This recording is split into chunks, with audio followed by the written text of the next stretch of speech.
C'est parti, concentration, elle joue gros. Émilie, c'est maintenant. Ça World champion representing France, Alors peut-être La Britannique est en train de craquer.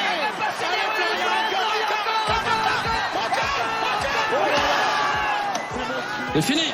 C'est terminé, bravo Marie-Pierce, elle a gagné. Il va falloir y aller. Elle y va peut-être. Et c'est elle qui marque le 23e but français.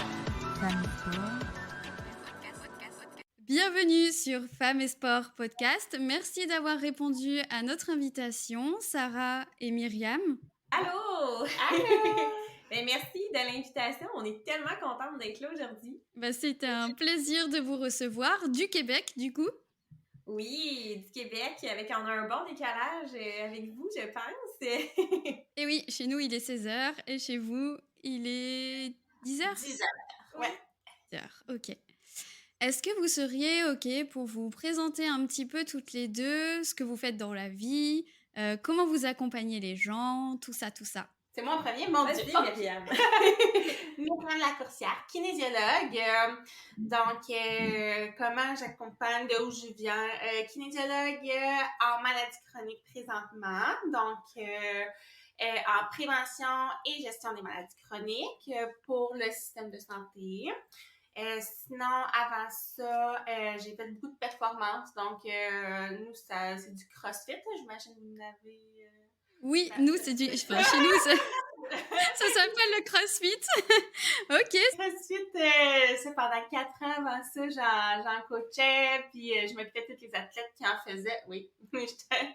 Puis, avant ça aussi, je faisais plus du 1 à 1 en kin. Puis avant ça, j'étais infirmière. Donc, j'ai vraiment eu un background éparpillé. Wow. Ouais, vraiment éparpillé. Puis maintenant, j'imagine, je pense qu'on va en revenir, mais maintenant, on s'est jumelés pour notre petite entreprise plus dans le intuitif, mouvement intuitif pour ma part. Ok. Et juste une question, mais alors nous, c'est pas du tout le même vocabulaire, mais kinésiologue, est-ce que tu pourrais peut-être décrire ce qu'est exactement ton métier? Oui, c'est vrai, hein, j'en avais des amis en France, puis vous n'êtes pas tout à fait pareil, là. Nous, en fait, kinésiologue, c'est un bac, donc ça se fait à l'université, puis ça utilise le mouvement à 3 fins, soit pour de l'enseignement, de la prévention, promotion de la santé ou en performance. Donc, c'est vraiment d'utiliser, c'est pas nécessairement juste un coach, c'est pas quelqu'un comme un physio, parce que je pense que vous faites un petit peu plus de thérapie manuelle, puis ça ressemble un petit peu plus à de la physio, tandis que nous, là, je vais rarement toucher la personne, là. Ça va être vraiment de montrer avec des mouvements ou de faire de l'enseignement. Fait que je pense que c'est la grosse distinction entre les deux, entre par chez vous et par chez nous. De mon côté, Sarah Normandin, je suis nutritionniste diététiste. Là, je sais qu'au Québec, puis de votre côté, en Europe, il y a une petite distinction. Là. Nous, en fait, les 2 titres sont réservés à la profession, qui est un bac à l'université. Il faut être dans l'ordre des diététistes nutritionnistes du Québec. Donc, c'est des titres qui sont réservés. Donc, c'est ça. Là, moi, c'est un peu compliqué. Ben, c'est pas compliqué. Ça fait 10 ans que j'ai terminé l'école. J'ai travaillé jusqu'à cette année, là, moi aussi, là, pour tout ce qui est services sociaux, services sociaux, comment on appelle ça? Système de santé, c'est ça. Fait que j'ai fait plusieurs domaines dans le système de santé pour terminer dans une clinique médicale, en fait, avec des médecins dans les 5 dernières années où je rencontrais de la clientèle de toutes sortes. Mais moi, depuis que j'ai terminé, l'alimentation intuitive me parle au plus haut point, tous les principes qui vont avec ça, d'équilibre, de plaisir, de simplicité. Fait que j'ai développé par intérêt personnel et professionnel une très grande spécialité sur ce sujet-là. Fait que là, ma clientèle principale présentement, dans ma pratique privée, parce que là, c'est nouveau, je me suis lancée à mon compte à 100% dans une pratique privée. Donc, je reçois des femmes de partout au Québec en virtuel qui veulent améliorer leur relation avec la nourriture. Puis, j'ai lancé le podcast Le Maudit Poids en janvier 2022, où je reçois toujours des experts sur le sujet entourant le poids. Là, c'est vraiment large ce qu'on va chercher comme type d'expert. J'essaie de couvrir les sujets le sujet sous tous les angles. Puis je reçois aussi des invités témoignages là, qui viennent parler de leur vécu parce que je trouve ça super important aussi. En fait, là, l'idée derrière le podcast, c'était que j'en pouvais plus d'entendre les femmes dans mon bureau penser qu'elles étaient seules à vivre cette souffrance-là, puis penser que c'était elles le problème. Puis je me rendais compte à quel point l'information partagée était pas nécessairement bonne. C'est beaucoup la culture des diètes qui propage l'information par rapport au poids. Donc, les femmes se font dire souvent que ils ont le contrôle de leur poids, que maigrir, c'est facile, il faut manger moins, bouger plus, alors que, mon Dieu, c'est tellement plus complexe. Fait que le but avec le podcast, c'était de démystifier tout ça puis propager de la bonne information aussi. Donc, c'est mon gros dada. Puis c'est comme ça un peu que Myriam puis moi, on s'est rencontrés. Oui. Ça a été le coup de foudre total quand on s'est rencontrés. Oui. On est devenus des grandes amies puis on a décidé de lancer cette année, en janvier 2023. Pas vrai, en décembre. En décembre, mais là, ça commence en janvier. C'est ça. En décembre. Dans le fond, moi, je prends le volet alimentation intuitive, Myriam prend le volet mouvement intuitif et on a décidé de s'appeler Incandescence. Donc, il y a plusieurs volets à ce projet-là, mais le premier volet qu'on veut développer, ce sont des boîtes intuitives virtuelles que les gens vont recevoir là, à chaque mois. Il y a un gros volet au niveau du mouvement, puis un volet au niveau de l'alimentation. C'est pas mal ça. On pourrait en parler longtemps, mais je sais pas jusqu'à quel point vous voulez qu'on détaille. En tout cas, je pense que c'est un très beau projet qui a beaucoup d'avenir parce que, effectivement, je pense aujourd'hui que la plupart des femmes... Alors, je sais pas si votre projet est spécifiquement tourné vers les femmes ou ça peut s'adapter aussi aux hommes? Ça pourrait s'adapter aux hommes, mais c'est sûr que nous, nos expériences nous ont montré que c'est surtout les femmes. Donc, on va parler au féminin, mais ça peut vraiment s'adapter à tout le monde. Tu sais, c'est surtout ça qu'on dit aussi quand on le présente. Là, c'est toute personne qui voudrait améliorer sa relation, soit avec l'alimentation, soit avec le mouvement. Donc, tu sais, juste à changer le pronom qu'on utilise, puis ça va vraiment à la personne qui décide de lire ou d'écouter nos informations. Ok, super. Je pense que oui, effectivement, il y a pas mal de femmes qui auront besoin certainement de remettre un petit peu de l'intention, mais de l'intention positive dans leur alimentation et dans leur activité physique. C'est un mot que j'adore. C'est vraiment ça, tu as bien compris l'essence de tout ça. C'est bienveillance, positif, respect, équilibre. C'est vraiment ça, c'est de retrouver une relation saine avec l'activité physique puis la nourriture, vraiment. C'est ça notre mission. Quand les gens sont prêts. Les gens sont prêts. Oui, mais même si t'es pas prêt, on est là pour faire un cheminement aussi, tu sais. Si on prend la boîte de janvier, là, moi, je suis partie, là. Arrêtez-nous, Dans la boîte de janvier, en fait, moi, je vais suivre de mon côté un petit peu plus les principes de l'alimentation intuitive. Donc, à chaque mois, on va avoir un nouveau principe. Le mois de janvier, c'est vraiment l'initiation à qu'est-ce qui influence le poids, finalement, dans notre corps. Comment notre corps fonctionne. C'est quoi l'effet des aliments sur notre corps. Pourquoi mon corps peut prendre ou perdre du poids. Pourquoi on a tous des métabolismes qui sont différents. Il y a des vidéos pour les gens qui sont plus visuels. On a aussi des fiches d'enseignement qui sont vraiment bien faites par Myriam. J'ai mis mon contenu. Elle a fait la magie autour. Non, mais c'est vraiment ça. On a aussi des enregistrements audio que Myriam fait là, pour au niveau du mouvement, des fiches d'enseignement au niveau de l'activité physique, des idées pour bouger aussi. Je sais pas, je vais te laisser expliquer. De mon côté, puis ça va avec votre question tantôt, un kin, tu sais, les kinésiologues, nous, malheureusement, au Québec, là, on n'est pas encore régi par un ordre, on n'a pas de ligne conductrice que quelqu'un doit vraiment, tu sais, qu'un kin doit suivre. Fait que c'est éparpillé. C'est éparpillé quand tu sors d'université. Tu peux vraiment, ton choix de carrière est large, là. Généralement, on est vu comme un coach ou un préparateur physique, puis les autres volets, ils sont malheureusement mis de côté. Puis le mouvement intuitif, on est quelque peu, là, comme, je suis même pas capable d'en nommer 10, là. C'est vraiment, là, quelque chose de peu connu au Québec. Fait que qu'est-ce que je veux montrer surtout avec la boîte de janvier, c'est quoi le mouvement intuitif? Puis, c'est dur de dissocier avec le fitness parce que je veux pas te montrer comment bouger. Tu sais, je veux pas te faire un plan d'entraînement et te dire faire ça. Moi, je veux en fait que tu comprennes ce qui se passe dans ton corps Puis ce qui est intéressant de mentionner, c'est que moi, ce que je vois beaucoup dans ma clientèle, c'est que les femmes vont pratiquer une activité sportive dans le but de contrôler leur physique, leur corps, leur poids, et non par plaisir. Puis moi, ce que j'aime de l'approche à Myriam, c'est tu penses que tu n'as jamais aimé bouger parce que tu le fais pour des raisons qui sont extrinsèques à toi. Puis tu as appris à faire des choses que tu n'aimais pas faire, mais il y a peut-être des façons de bouger que tu aimerais faire. Puis je pense que chaque mouvement a de la valeur aussi, puis c'est important de le mentionner. Il n'y a pas d'activité physique qui est meilleure qu'une autre, finalement. Non, c'est tous les mouvements comptent. Exactement. Magnifique. Pour ça que j'aime. Oui, c'est vraiment génial. Et c'est rigolo parce que, Sarah, tu disais, elles savent pas qu'elles aiment bouger.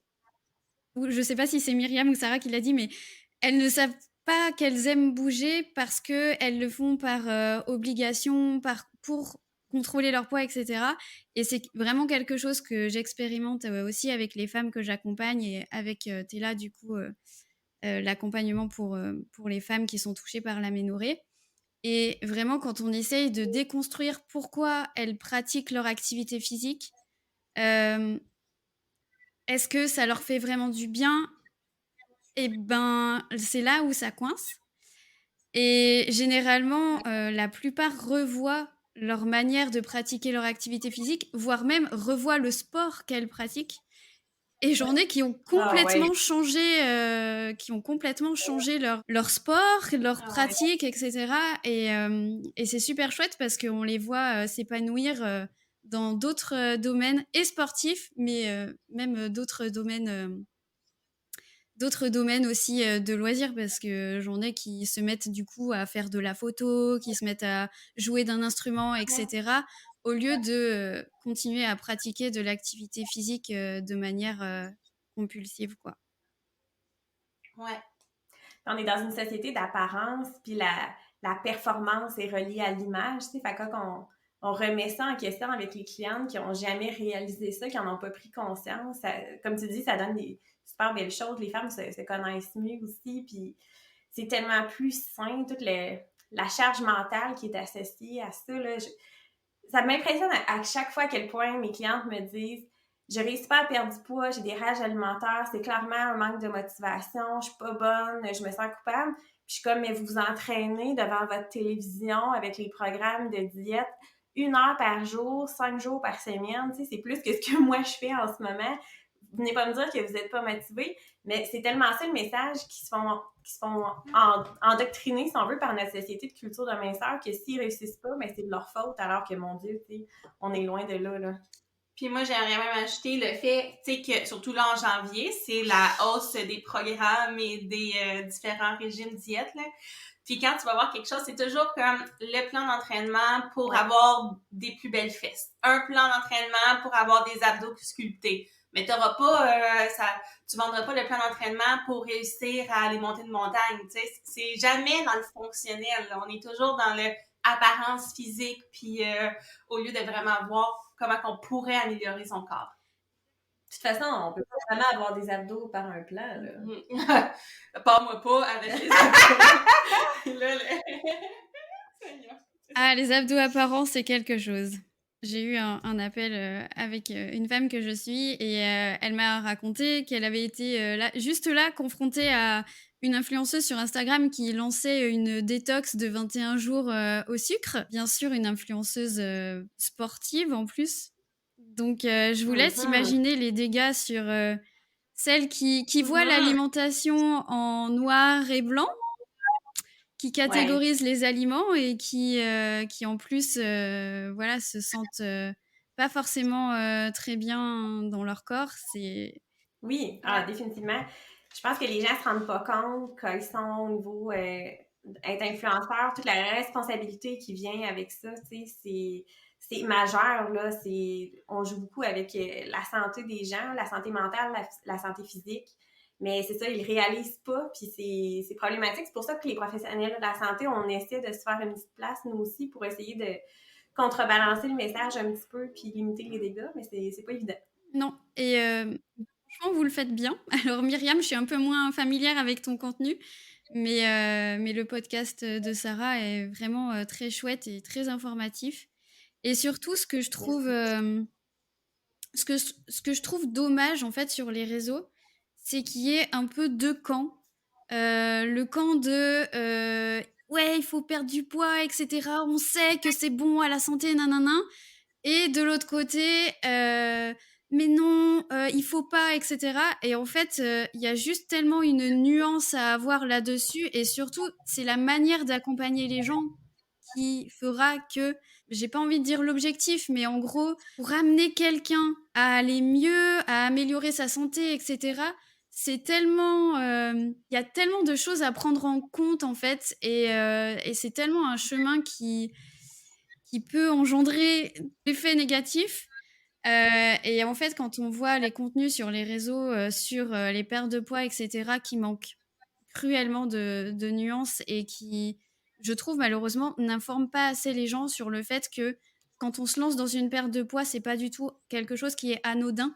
Et même si, oui, on sait que perdre du poids, etc., ça améliore les marqueurs de santé, d'un autre côté, ben, il y a tellement de choses à prendre en considération d'un point de vue individuel.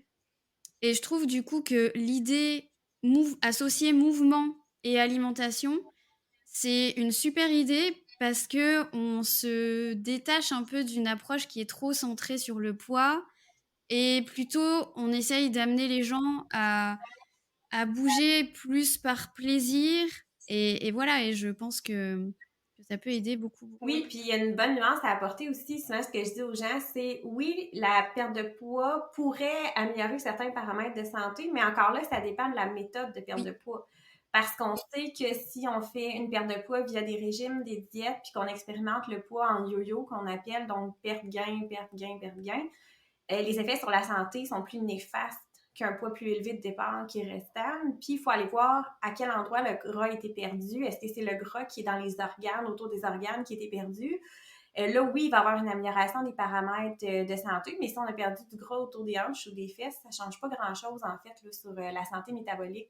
Donc, c'est des nuances qui sont intéressantes à apporter aussi. On met beaucoup accent sur la perte de poids par rapport à la santé. Mais moi, ce que j'aime beaucoup faire avec le podcast, c'est de détacher ces deux éléments-là parce qu'en fait, la santé, c'est beaucoup au niveau des habitudes de vie. Donc, alimentation, mouvement, sommeil, gestion de sommeil, stress. C'est là-dessus qu'on va mettre l'accent. Puis, j'ai adoré que tu dises, c'est vrai qu'il y a comme une espèce de, sur les réseaux de noir-blanc, tu sais, perte de poids à tout prix, ou pas de perte de poids, c'est quasiment mal vu de parler de perte de poids, puis c'est presque rendu tabou. Puis je trouve ça important d'en parler parce que, tu sais, nous, on vit dans le privilège de la minceur. On n'est pas dans le corps puis l'esprit des gens qui vivent dans des corps qui ne fitent pas dans les standards de la société, puis ils ont le droit de vouloir perdre du poids, ces gens-là. Notre objectif, c'est juste de les accompagner puis de leur donner les informations pour qu'ils puissent faire un choix libre et éclairé en étant en connaissance des risques et des bénéfices de ce qu'ils veulent faire, finalement. Ouais, puis tu me fais penser, justement, on a fait un post là-dessus la semaine dernière que de l'intuitif, là, le mouvement ou l'alimentation intuitive, ça veut pas dire ne pas perdre du poids. On n'est pas contre la perte de poids, là, du tout. C'est juste la méthode qu'on utilise parce que c'est vraiment un changement au niveau des habitudes de vie. Nous, on veut quelque chose de durable, on veut quelque chose avec un esprit sain. Donc, on se dit que, justement, si on a des habitudes de vie qui sont saines pour soi, qui sont équilibrées puis à long terme, si tu as à perdre du poids, tu vas arriver à ton poids naturel, là, ton poids que tu es censé génétiquement être. Tu vas y arriver par des saines habitudes de vie et non par une restriction ou, à l'inverse, une compulsion au niveau de l'activité physique, là. Donc, nous, on met vraiment l'accent qu'on n'est pas contre la perte de poids, mais un changement au niveau des habitudes de vie qui est adapté et sain pour la personne. Puis, tu sais, j'aimerais rappeler que santé, on pense rapidement à la santé physique, mais ça comprend aussi la santé psychologique, la santé mentale. Puis ça, on n'en parle pas assez parce que ça se voit pas. Mais l'effet des restrictions alimentaires puis des compulsions au niveau de l'activité physique sur la santé mentale, c'est majeur. Donc, la santé, il y a cette portion-là qu'il ne faut pas oublier aussi. Exactement. Bah, j'en parlais justement hier. J'ai écrit un petit mail à ma communauté là-dessus sur l'exercice compulsif. Alors, il n'y a pas vraiment j'ai pas trouvé encore de définition à proprement parler dans la littérature. mais le fait d'avoir des comportements qui sont complètement malsains envers l'activité physique, donc c'est-à-dire s'entraîner même quand on est malade, s'entraîner quand on est épuisé, s'entraîner à jeun. Voilà. Tout ça, c'est pas normal en fait de le faire. Et comme tu le dis, Sarah, ça dégrade plus la santé que ça ne l'améliore. Et c'est vrai que quand on parle d'activité physique, oui, l'activité physique, on sait que c'est bon à la santé, mais sur quel continuum on se situe entre l'amélioration de la santé ou alors la dégradation de la santé? Et je pense qu'il y a encore beaucoup d'informations à véhiculer là-dessus, sur le fait que oui, l'activité physique, c'est bon à la santé, mais il y a toute une tranche de la population qui ne bénéficie pas, entre guillemets, de cette amélioration parce que les comportements ne sont pas du tout adaptés, finalement. Ils ne sont pas adaptés. Ouais. Et puis, qu'est-ce qu'on entend aussi par perte de poids, succès, entre guillemets, enfin succès de la perte de poids. Qu'est-ce que ça veut dire chez quel individu?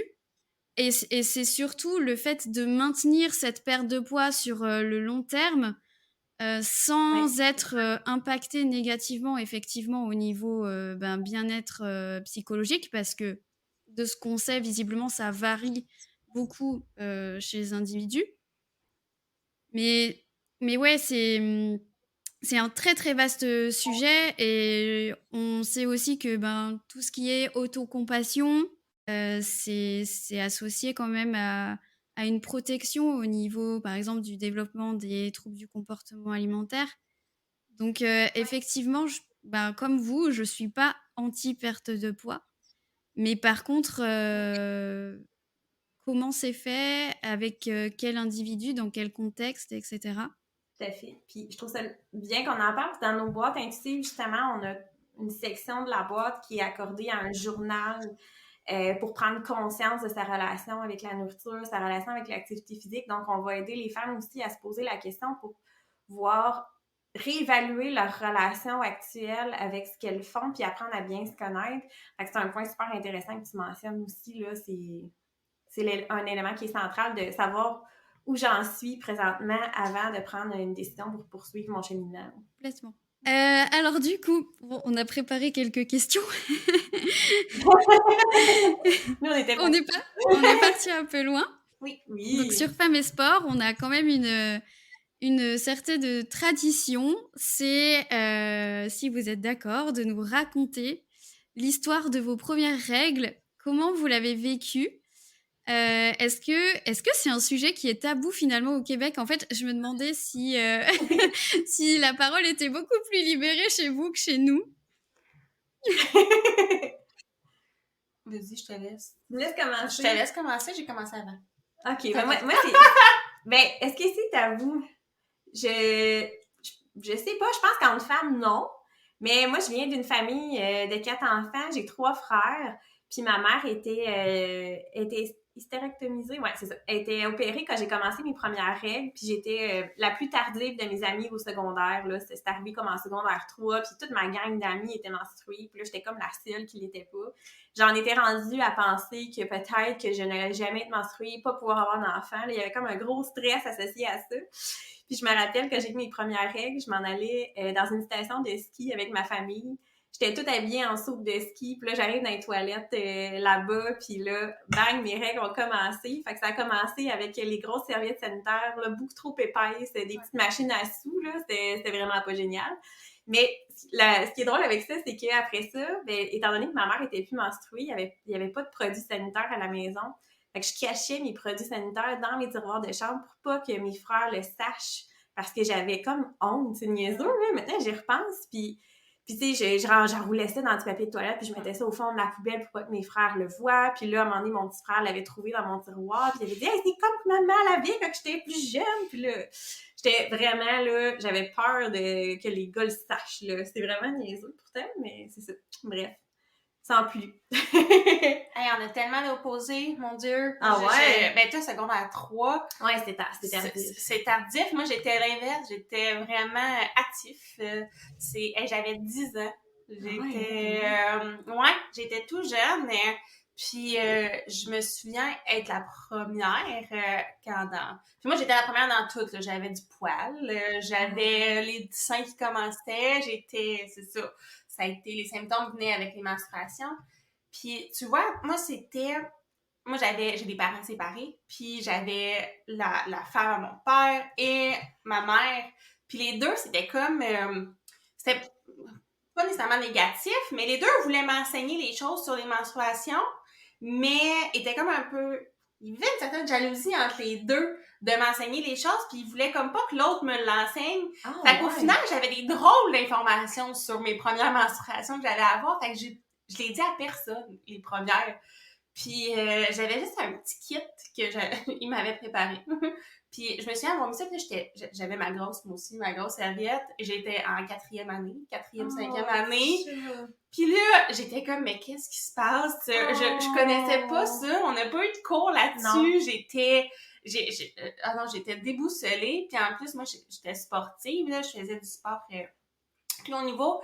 Puis là, je me disais, OK, j'ai ma pratique ce soir, comment je vais faire pour faire mon sport avec ça? J'avais vraiment mal vécu mes premières menstruations. Finalement, j'en ai parlé avec ma mère, puis là, on a fait de l'enseignement sur la chose, mais ça a été... j'ai été une bonne année, je pense, à être la seule de mes amies à vivre seule mes menstruations. Ouais. C'est ça. Ah ouais. Ça ressemble à ça. Oui, c'est vrai. Alors, toutes les deux, il y a quand même une notion de honte un peu. Ouais. Ouais. Est-ce que vous... Ouais, puis je sais pas, je suis pas prête à dire qu'au Québec, c'est tout partout comme ça. Je sais pas aujourd'hui, tu sais, nous, on recule, ça fait une couple d'années, c'est quand même. Ouais. Ça fait quasiment 20 ans. Ouais, c'est ça. Ça fait un bout, mais je pense que c'est tabou pour les jeunes. C'est pas encore rendu, il y a pas de cours là-dessus, il y a pas, tu sais, c'est vraiment de famille en famille comment qu'ils l'apprennent, mais c'est pas you, t'as tes menstruations, là. C'est encore, ça se fait discrètement. Mais c'est encore drôle parce que moi, j'ai des amis que la maman, c'était comme la célébration. T'es une femme maintenant, puis là, gros souper, puis je pense que ça dépend des familles. Des familles, ouais. C'est marrant de... C'est vrai que je sais pas s'il y a certainement des différences culturelles. Je pense que, nous, en France, c'est en SVT, en 5e, qu'on a les premiers... 5e, je sais pas trop, ça correspond à quelle classe, vous, au Québec. Ce serait, nous, 12-13 ans, où il y a les cours sur la reproduction, en fait, qui sont apportés en SVT, ouais. Ouais. Donc, c'est les premiers cours un peu... ouais. Sauf qu'encore là, 12-13 ans, ouais, c'est ça, les personnes qui l'ont avant n'ont pas les notions de... C'est ça. C'est comme au Québec, nous aussi, les premiers cours commencent en secondaire 2, 3. Donc toutes celles qui l'ont avant, c'est filles, quoi. Soit elles ont une grande sœur, soit elles ont des mamans qui leur en ont parlé, mais c'est clair, ça devait être... oui, c'est ça. Ça devait être assez déstabilisant pour toi. Oui, ça fut... c'est ça. Ça fut quelque chose. Ah ouais, hein. Puis après ça, t'es 10 ans, tu sais, après ça, les cours de piscine et tout, la gestion des fameux tampons, là, c'est un autre game, ça aussi, là. Oui, parce que aussi, les tampons n'étaient pas aussi beaux, hein. Il n'y avait pas les beaux tampons de sport dans le temps, là. C'était les gros tampons avec des cartons, puis... à cet âge-là, tu sais, ton corps est... Oui, c'est ça. À cet âge-là, t'es pas rendu à procréer nécessairement. Hein? Fait que c'est petit. C'est... Oui, mes premiers souvenirs enfin, j'en porte là, pour le sport. Il n'y avait aucune chance que je porte de serviette. Là. J'aurais pas pu bouger comme j'aurais voulu, mettons. Ah là là. Oui, ça, c'est un sujet qui revient quand même encore. Quelle protection je vais pouvoir mettre pour mon activité physique pour être bien? Ça, c'est vraiment quelque chose... Même chez les adultes, ça revient. En tout cas, chez les femmes sportives. Mais du coup, je pense que chez les plus jeunes, ça doit pas être encore évident de gérer ça. Et du coup, donc, vous faites toutes les deux de l'activité physique? Oui. On va s'échanger, je vais commencer. Ouais, c'est ça, je commence. Ça va être plus long. Ça va être plus long, ça dépend. Moi, tu vois, j'ai été dans la compulsion, dans le sens où j'ai fait un sport de plus haut niveau. Donc, moi, j'étais une joueuse de soccer, puis au football en France. Puis, c'est ça. C'est vrai, c'est bon. Puis j'ai commencé, j'avais 3-4 ans.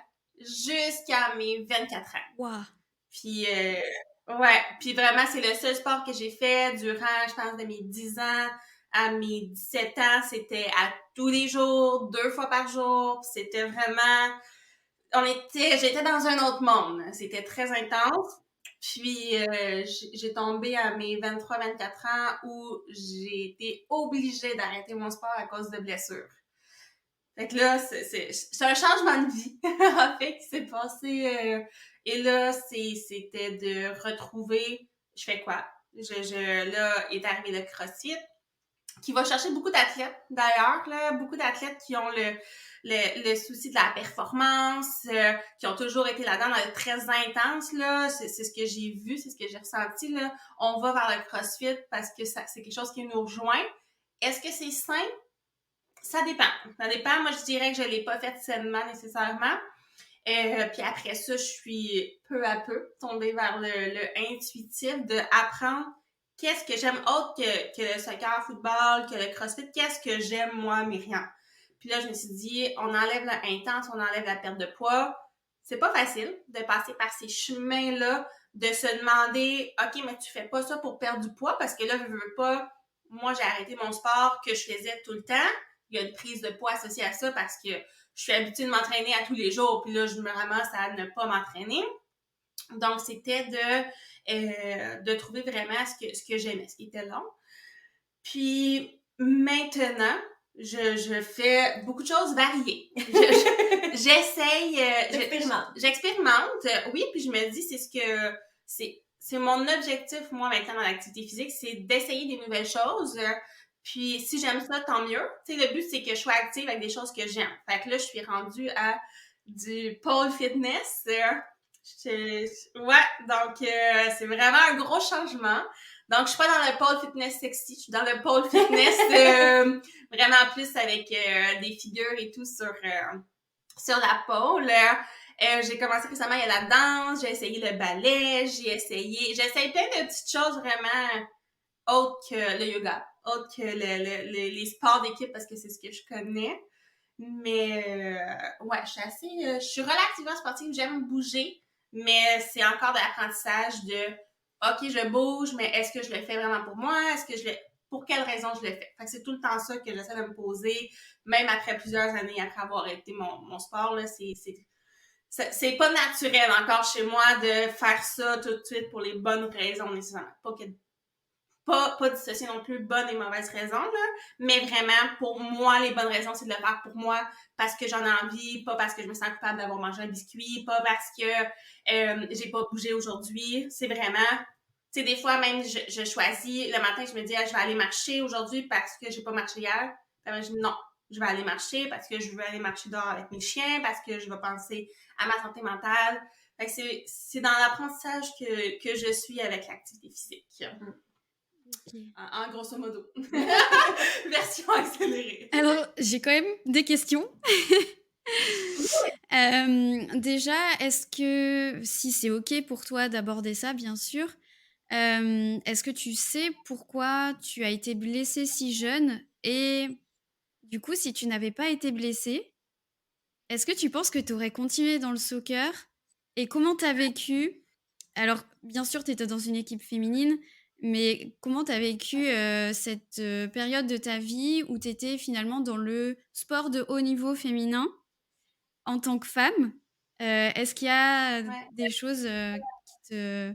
Je dirais, ma blessure, en fait, moi, c'est des TCC, là, des traumatismes crâniens que j'avais. Puis, vraiment, ça m'a... c'était soit ça ou je pouvais devenir inattaquée avec de petites choses, là, si je continuais à recevoir des coups, là. Donc, pour moi, c'était sûr à 100% que j'arrêtais. Je dis ça, mais j'ai essayé de recommencer 2 ans après qu'on m'avait dit, puis c'est une mauvaise idée. Fait que je dirais que maintenant, plus jamais je vais toucher un ballon. Mais le sport, malheureusement, le sport de haut niveau au Québec, on n'est pas encore pour les femmes, là. On n'est pas... tu sais, il n'y a pas beaucoup d'avenir au soccer, à l'université. C'est pas mal là que tu te rends. pour une femme. Les hommes ont beaucoup plus, après ça, ils peuvent aller dans les premières lignes. Maintenant, il y en a une au Québec pour les femmes, mais les salaires sont pas les mêmes que les hommes. Même si tu changes pour aller, moi j'avais beaucoup d'amis qui sont allés en France, même si tu changes pour aller dans un autre pays, c'est pas les mêmes salaires, c'est pas les mêmes conditions. Donc c'est sûr que pour moi, je me voyais jamais aller faire ça de ma vie. Je l'ai vu comme je me rends le plus loin. Mon but était de me rendre à l'université. Je l'ai fait.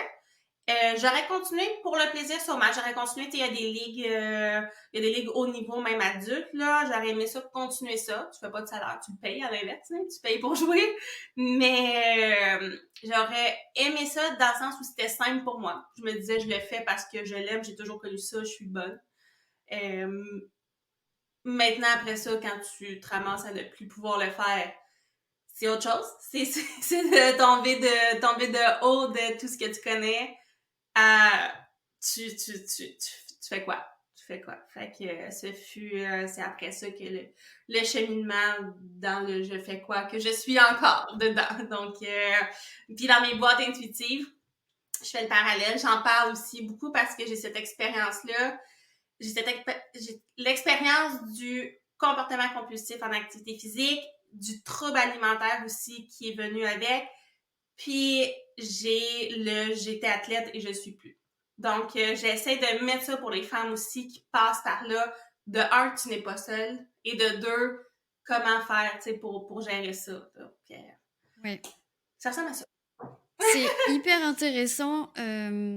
J'ai pas mal lu aussi sur l'identité de la sportive. Le fait que, effectivement, on vit tellement dans une société où la performance est mise sur un piédestal et où c'est valorisé d'être sportive. Faut pas se le cacher. Que lorsqu'il y a cette nécessité de diminuer l'activité physique pour des raisons évidentes de santé, parce que des fois il y en a trop, ou parce qu'elle est pratiquée pas de manière appropriée, c'est hyper compliqué de justement appréhender cette situation comme tu l'expliques très bien. C'est-à-dire, j'étais athlète, je le suis plus. Et là, c'est pareil, je suis vue comme dans la société et parmi mes proches, parmi mes différentes sphères sociales, comme quelqu'un de très sportive. Et ça me valorise. Et du coup, je dois diminuer un petit peu mon activité physique. Et waouh, mon identité de sportive, elle prend cher. Elle prend cher et j'arrive pas à gérer ça. Ouais. Et je sais pas si tu as des conseils, toi, à donner à nos auditrices là-dessus. C'est difficile parce que c'est vraiment du cas pour cas. Je dirais le premier, c'est de se laisser le temps. De laisser aussi le temps au corps de se réhabituer. Dans le sens, moi, j'ai pas eu le choix parce que je pouvais plus rien faire non plus. Là. Je vais dire carrément le cerveau en jello. Là. Donc, il y avait pas question que je continue. Mais, tu sais, il va se passer des changements au niveau psychologique de justement te recréer une identité sportive.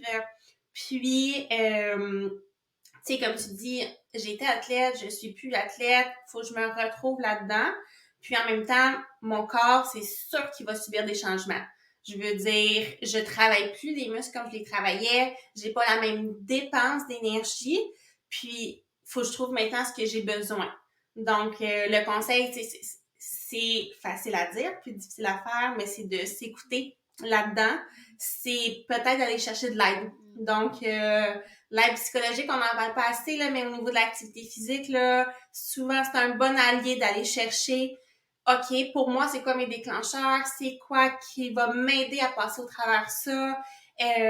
Comment je vais faire pour justement me retrouver une identité? Quelqu'un pour vraiment faire le processus avec toi, je dirais que c'est ce que je conseille maintenant à des personnes que je vois qui étaient athlètes puis qui ne sont plus, là, d'aller chercher vraiment cette aide-là, même si ça peut ne pas être à long terme, mais juste pour te donner un coup de pouce, surtout parce que des gens aussi vont le vivre seuls. Puis quand tu le vis seul, après, tu vas vivre une certaine culpabilité, tu vas avoir ton stress qui va aller avec ça. Fait que juste d'en parler, puis de normaliser la chose, normaliser, c'est ça, les choses pour que tu apprennes à vivre bien avec ça. Écoute, je pense que ça aidera beaucoup, donc merci.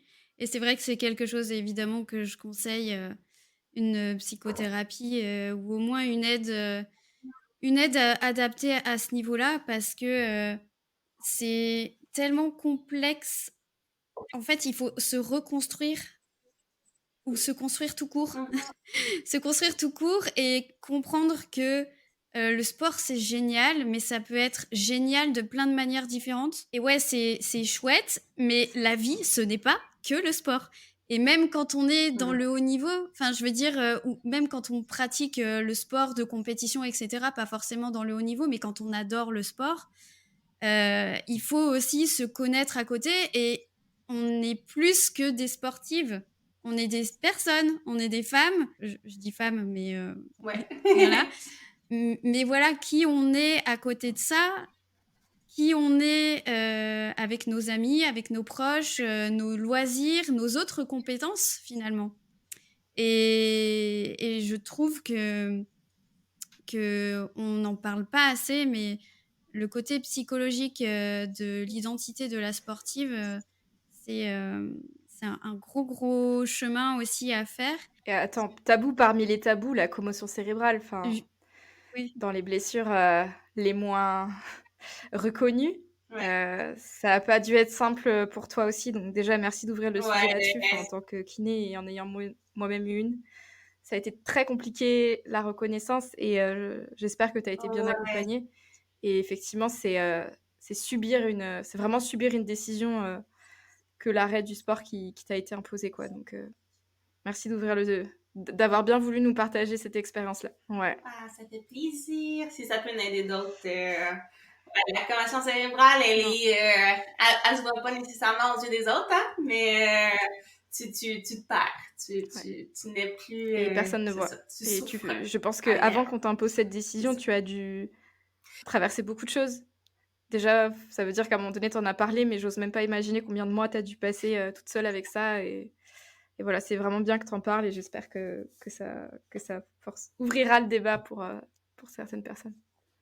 Est-ce que j'allais dire, j'en profite, mais Manon, est-ce que tu veux dire un petit mot là-dessus? Non, mais parce qu'en fait, je crois. Alors, je sais pas, Sarah, tu vois, tu verras, tu nous raconteras, mais on est toutes passées par des chemins, je pense, très compliqués avec l'activité physique et la nourriture.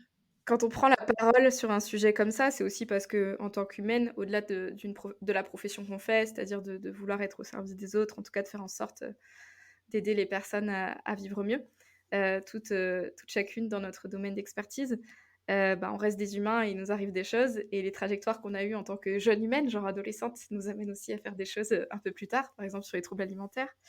Et à titre personnel, ouais, j'ai eu un gros accident de VTT avec une commotion cérébrale qui n'a pas été diagnostiquée de suite, et après j'ai fait un Covid qui s'est transformé en Covid long.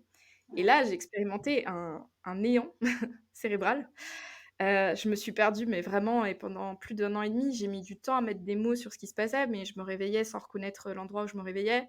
J'avais du mal à capter en fait ce qui se passait entre mes patients. Enfin, vraiment, j'ai travaillé comme ça. Et à un moment donné où tu vois, il a fallu que c'est pour ça que je te dis, tu vis quand même un paquet de temps tes symptômes avant d'ouvrir le débat en disant bon bah je crois qu'il y a quand même quelque chose qui va pas, quoi. Et effectivement, l'imagerie ne fait pas partie des critères diagnostiques. En tout cas, elle ne sert à rien pour le moment. J'espère il y a une équipe à Clermont qui bosse énormément sur le sujet, sur les rugbyman. Mais pour le moment, on est à l'aube, je pense, de ce qu'on va découvrir sur le cerveau. Et c'est vrai que moi, ça a été les années les plus terrifiantes. Ça a été vraiment des mois terrifiants. Et en ce qui concerne l'activité sportive, j'ai banni en fait les sports où je pouvais reprendre de l'impact. Donc, je suis handballeuse de base, ancienne gardienne de but. J'en ai pris des balles sur la tête. Et en fait, juste l'éventualité d'une nouvelle chute, l'éventualité d'un mauvais contact, je veux même pas repasser par ce par quoi je suis passée, quoi. Et voilà, et c'est un sujet, tu vois, même en tant que kiné, tout le monde ne sait pas diagnostiquer. En tant que médecin, il y en a beaucoup qui minimisent. Genre, bon, bah, reposez-vous et ça ira. Ouais, bah, quand au bout d'1 an, tu as toujours des symptômes, le repos, il a bon dos, quoi. Donc voilà, moi, je sais pas comment tu t'en es sortie, mais il y a des solutions. Reprendre l'endurance, enfin, vraiment la marche très douce. Je suis repartie vraiment de zéro, et j'avais une identité de sportive aussi.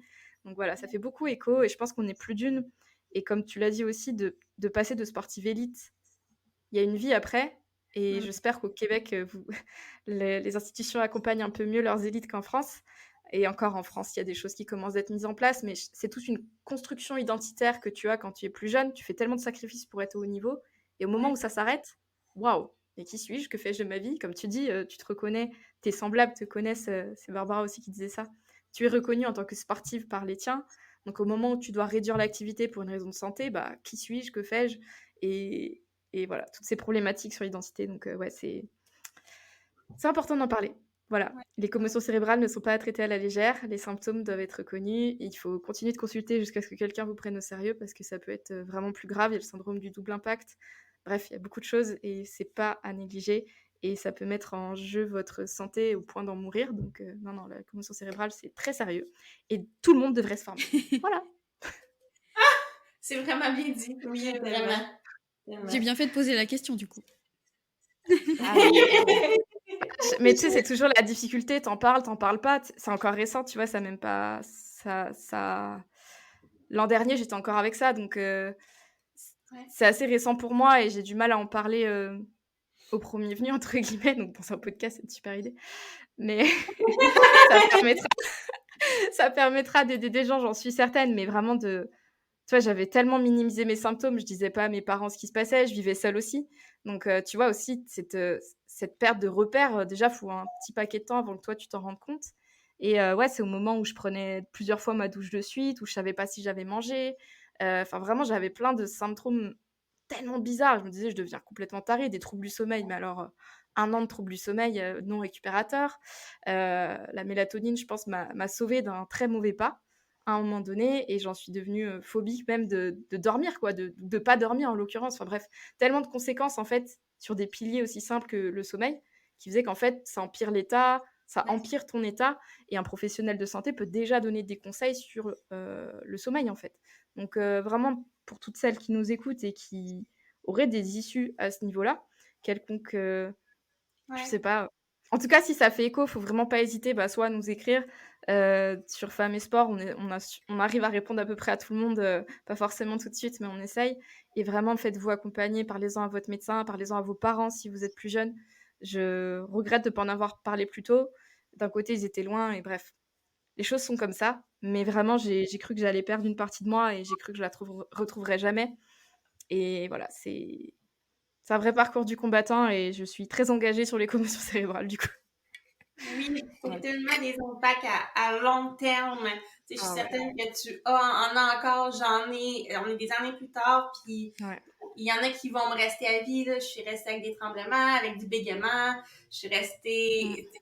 Puis c'est ça, le support d'aller chercher, de normaliser la chose, de faire de la réadaptation, d'y aller lentement. Mais comme tu dis, il faut juste en parler, il faut normaliser ça, puis d'aller en parler, chercher de l'aide. I agree. Excellent. Et merci de nous avoir partagé tout ça. Bon, Manon, tu sais que je fais le montage, donc il n'y a pas de souci. Ouais. Myriam aussi. Non, c'est important que j'en parle. Si vous voulez des quêtes, merci d'avoir... Merci d'avoir ouvert le sujet, je ne l'aurais pas ouvert par moi-même. Ça fait plaisir. Ça change. Ouais, c'est ça l'affaire. Mais je tiens à dire que je pense que Myriam, en même temps, on se serait jamais rencontrés puis on n'aurait jamais travaillé ensemble si tu n'avais pas passé par où tu as passé, dans le sens où si tu étais restée, pour répondre à ta question de tantôt, Barbara, tu sais, si tu étais restée une joueuse de soccer élite et tout ça, je pense pas que tu aurais eu ce cheminement-là vers le mouvement intuitif puis cette ouverture-là nécessairement. Fait que moi, je suis reconnaissante, pas de ce que tu as vécu négatif, mais je pense qu'il y a du beau à ressortir de ce parcours-là aussi, puis ça te permet maintenant d'aider des femmes à passer au travers. Je pense que ça vaut la peine quand même d'être nommé, là, qu'il y a de l'espoir aussi après un cheminement comme ça. Ça amène du positif. Là. On passe par des petits passages négatifs, là, mais il y a de la petite lumière. Oui, c'est ça. Il y a de quoi de beau qui peut ressortir de ça. Fait que je trouvais ça cool de le mentionner. Là. Ouais. Je suis complètement d'accord. Moi aussi. Moi, c'est proche, là, mais j'ai comme pas d'histoire... J'ai pas de gros antécédents. Tu sais, moi, je viens d'une famille qui aime le sport. Là, tu sais, je l'ai dit tantôt, j'ai 3 frères. Mon père est super actif encore aujourd'hui, tu sais.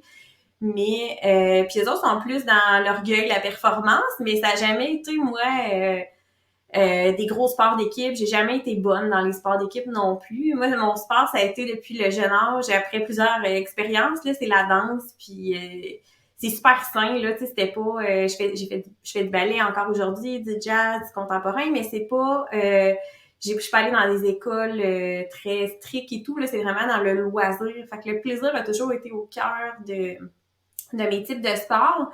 Puis c'est plus au cégep là, où j'ai commencé à expérimenter plus la musculation, la course à pied.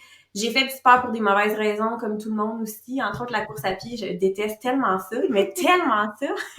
Aujourd'hui, je m'en rends compte à quel point j'ai ça, mais j'en ai fait tellement longtemps, tu sais. Puis bon, ça, c'est pour des mauvaises raisons et tout. Mais là, aujourd'hui, mon trip, c'est d'essayer plein de sortes de sports différents. J'ai fait du CrossFit parce que j'adore ça.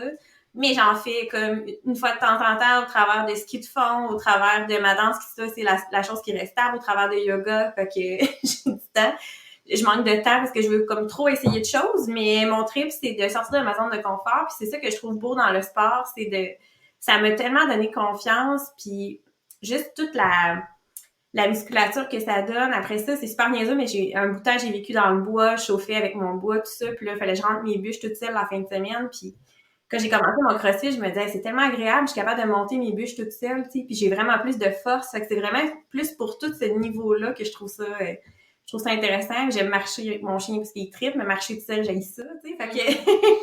mais mon rapport avec le sport a toujours été plaisir-équilibre. Tu sais, si j'aime pas ça, je le fais pas, là, tu sais. Fait que j'ai jamais été capable d'être trop excessive non plus. Fait que ça, j'ai quand même été chanceuse là-dessus. Puis, tu sais, ma mère est comme ça aussi. Fait que je pense que ça vient de l'éducation que j'ai eue...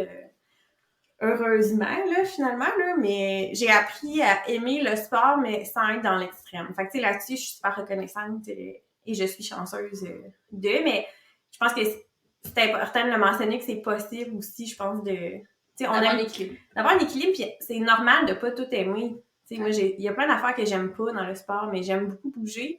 Il y a plein d'affaires que je déteste, tu sais. Entre autres, toutes les choses qu'il faut que je me motive par moi-même. Là, moi, mes clientes qui disent qu'ils écoutent leur DVD puis qui font ça à 5 h du matin, là, je capote, là, comment ils sont hot, là. Moi, toute seule, je suis zéro capable, là. Genre zéro capable. Faut que je sois dans un groupe. Tu sais, pas un sport d'équipe nécessairement, mais tu sais, mon cours de CrossFit, là, ben j'aime ça parce que c'est un cours de groupe, puis on me dit quoi faire, puis je le fais, puis on me motive, puis c'est le fun, puis je suis une bébé sociable, j'aime ça avec le monde, mais toute seule chez moi, c'est sûr que je le fais pas, là, tu sais. J'aurais pas de salle de gym chez nous, là. C'est sûr que je vais pas, là, tu sais. Fait que je pense que ça nous aide à apprendre à se connaître aussi, tu sais, c'est la beauté de la chose, là. Ben oui, puis ça me fait écho dans le sens où on est tellement... On sait qu'on est opposés sur une couple de trucs, là. Ouais. Mais... Je sais pas ce que tu parles. Dans le sens où moi, j'ai mon gym à la maison, puis tout équipé, là. Puis moi, je suis l'inverse, j'aime pas aller me faire dire quoi faire nécessairement. J'aime me créer mes entraînements, j'aime créer mes affaires, être dans ma bulle, y aller à mon rythme, puis ne pas être avec trop de monde, tu sais. Fait que c'est de trouver ce qu'on aime, tu sais, puis il n'y en a pas un meilleur que l'autre, là. C'est ça. Vraiment pas, là. Mais moi, avoir toujours la même heure à chaque semaine, ça me crée un stress. À l'inverse de pouvoir y aller quand que je veux dans ma journée. Fait que, tu sais, c'est de, comme Sarah a dit, tu trouves ce qui te convient à toi, puis il n'y a pas un meilleur que l'autre, là. On apprend à se connaître parce que sinon, moi, je load mes horaires, puis si je l'ai pas fixé dans ma semaine, c'est fini, là. C'est comme, si j'ai pas payé pour y aller, puis c'est à telle heure, c'est pas parce que j'aime pas ça, mais c'est genre... Je pourrais faire 1 million d'autres choses, puis ça arrête jamais. Mes horaires sont tout en plein. Fait que, tu sais, ça, c'est mon moment pour moi, puis ça me fait du bien d'y aller, tu sais. Mais c'est ça, c'est d'apprendre à se connaître puis de le faire pour les bonnes raisons. C'est vraiment ça qui est important. Trop chouette. Bah, du coup, je rebondis sur ce que tu disais par rapport au fait de se rendre compte qu'on prend de la force et que, et que c'est trop génial. Et ça, c'est vraiment... ouais, je trouve trop cool de pouvoir faire des choses par soi-même qu'on pensait pas être capable de faire. Et Surtout en tant que femme, là, c'est niaiseux, mais tu sais, on est tellement vues comme les filles frêles qui sont pas capables de lever telle ou telle chose. Puis l'été passé, j'ai déménagé un couple d'amis, puis tu sais, les parents étaient impressionnés à quel point je pouvais lever des poids. Ah non, mais non, celle-là, mais non, je suis capable de la lever, tu sais, j'ai la force, je sais que j'ai la force pour, tu sais, mais on est tellement stéréotypés, mais je trouve que ça amène un espèce d'empowerment aux femmes aussi, je sais pas, j'avais comme ce petit côté féministe-là qui était satisfaite aussi, là, ouais. Moi aussi, j'adore. Pas plus tard que tout à l'heure, j'ai dit exactement ça à une patiente qui avait des cervicalgies chroniques. Enfin bref, ça a été compliqué. Et là, pour la première fois, je lui ai filé un dumbbell de 10 kilos dans les mains. Et elle me dit, putain, c'est léger. Alors que les premières fois, je lui avais filé 2 plates de 2 kilos.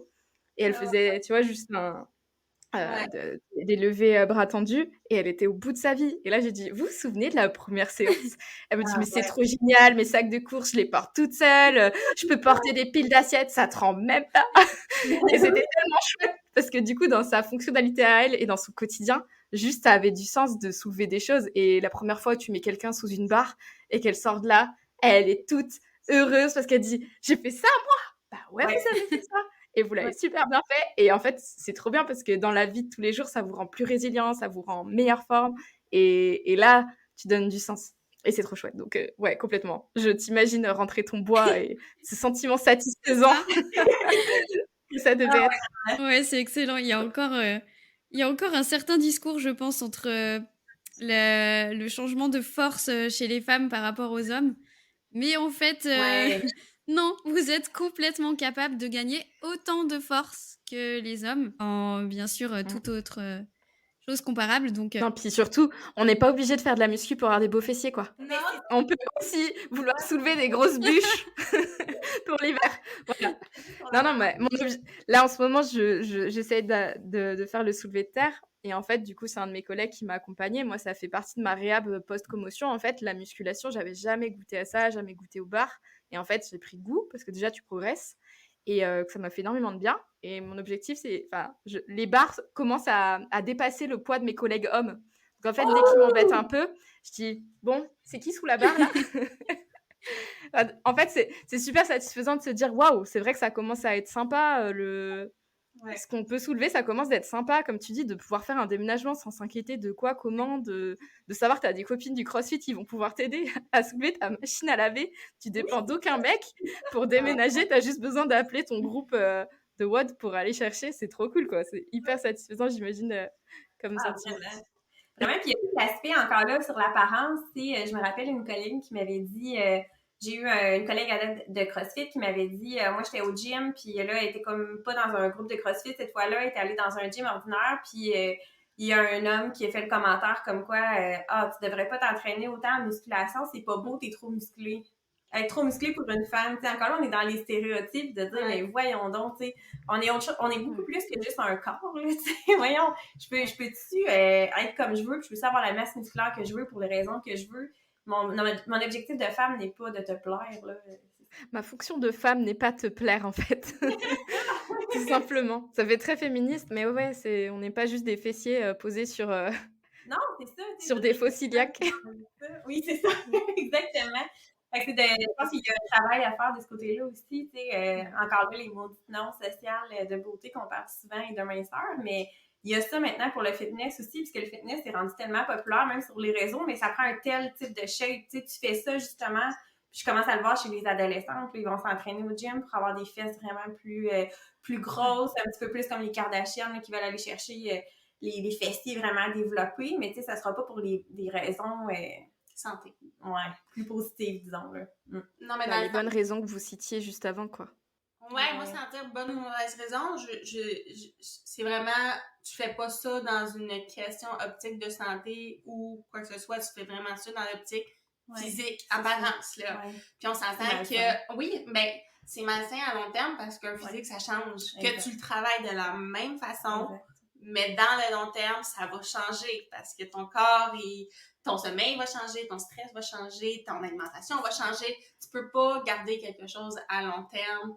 Mais c'est que l'apparence, c'est une motivation qui est extérieure à soi. Puis on l'a vu dans les études aussi, que la motivation de faire un changement n'est pas intrinsèque, collée sur tes propres valeurs. C'est très difficile à conserver à long terme, puis ça peut amener des conséquences super négatives aussi. Puis vous avez le droit d'avoir une valeur d'apparence, puis d'accorder plus de valeur à ça, mais il faut être sûr qu'on le fait vraiment pour les bonnes raisons et non pour les autres, puisque j'ai l'air aussi. Et puis pouvoir justement, comme tu disais Myriam, se détacher du fait que on peut pas rester rigide toute notre vie sur une apparence, un plan d'entraînement, etc. Et puis généralement, ce qui Alors, ce qui est problématique hein, dans le fitness, mais notamment dans le bodybuilding, c'est comment sont vendus les programmes d'entraînement, comment sont vendus les coachings. Et il y a quand même une problématique, je trouve, tu veux faire du bodybuilding, tu demandes une programmation pour faire de la musculation, mais on te vend un truc pour modifier ton corps, en fait, ton image corporelle. Je trouve ça triste, moi, si tu mets ça plus loin, tu te le fais vendre pour changer ton corps. Puis si tu réussis pas à le changer comme il est censé changer, c'est de ta faute. Ouais. C'est ça la problématique, nous, qu'on parlait la dernière fois avec les régimes diètes, que ce soit alimentation ou physique. Là. La problématique, c'est quand la chose ne fonctionne pas, que ce soit ta diète au jus ou ton programme d'entraînement des fesses, puis tu ne réussis pas à avoir ce que tu souhaites, c'est de ta faute et non le programme X qui est clairement pas adapté à toi. Là. Fait que ça, c'est quelque chose qu'on doit apprendre aux gens à détacher. Là. C'est pas de ta faute. Là. C'est vraiment fait pour ça. C'est fait pour que ça marche pas. Exact. Pour que tu recommences. C'est ça. Tu rajoutes le produit. De toute façon, le même programme d'entraînement, le même programme, le même plan alimentaire, tu ne seras pas comme la fille qui est sur l'affiche. Et voilà, ça entraîne une insatisfaction au niveau corporel qui peut être très compliquée. Et en étant très honnête, hein, parce que je suis personal trainer à la base, avec une formation pour bodybuilding, et je prends conscience de beaucoup de choses qui se passent dans cette sphère-là. Et c'est très compliqué en fait d'expliquer aux filles que malheureusement, déjà, il faut s'entraîner énormément pour avoir les résultats de telle ou telle fille qui fait des compétitions bikini, hein, par exemple. Il faut énormément s'entraîner, il faut que sa vie tourne autour de ça. Il faut être hyper bien accroché parce qu'au niveau alimentaire et image, enfin relation qu'on a à son corps, c'est très intense. En tout cas, pour obtenir des résultats qui sont comme chez les filles qui font ce type de compétition, il faut aller très très loin et dans l'entraînement et dans la restriction énergétique. Parce que c'est la recherche de la muscularité, mais à côté de ça, c'est la recherche d'une perte de graisse qui est ultra coûteuse pour le corps et qui est même dangereuse, quoi. Dangereuse, oui, effectivement. Surtout pour les femmes, sachant qu'on a un gras essentiel plus élevé que les hommes. Oui. Pour les hormones, justement, de reproduction. Oui, sinon, tu ne peux pas te reproduire. Tu ne fonctionnes pas adéquatement. Donc ça, on a le double quand même, il faut le dire. Là, on a le double de pourcentage de gras plus élevé que les hommes pour être en santé. Fait que c'est sûr qu'on peut pas avoir notre six-pack sur la plage comme un homme. Là, on n'est pas fait de la même façon, on n'a pas de testostérone. Donc, ça, c'est quelque chose qu'il faut normaliser au niveau des femmes. C'est vrai que ça, il faudrait plus en parler. Parce que la perte de graisse chez la femme, ça reste un sujet qui est extrêmement médiatisé hein, sur les réseaux sociaux et malheureusement trop vendu comme quelque chose de banal et comme quelque chose qui est facilement atteignable et qu'on peut soutenir sur le long terme. Mais c'est complètement faux. Et il y a beaucoup malheureusement de femmes qui développent des troubles du comportement alimentaire parce qu'elles ont voulu, à la base, modifier leur image et non seulement modifier leur image, mais coller à ces standards de beauté qui sont imposés par le fitness. Tout à fait, c'est ce que j'allais dire, les troubles de comportement alimentaire.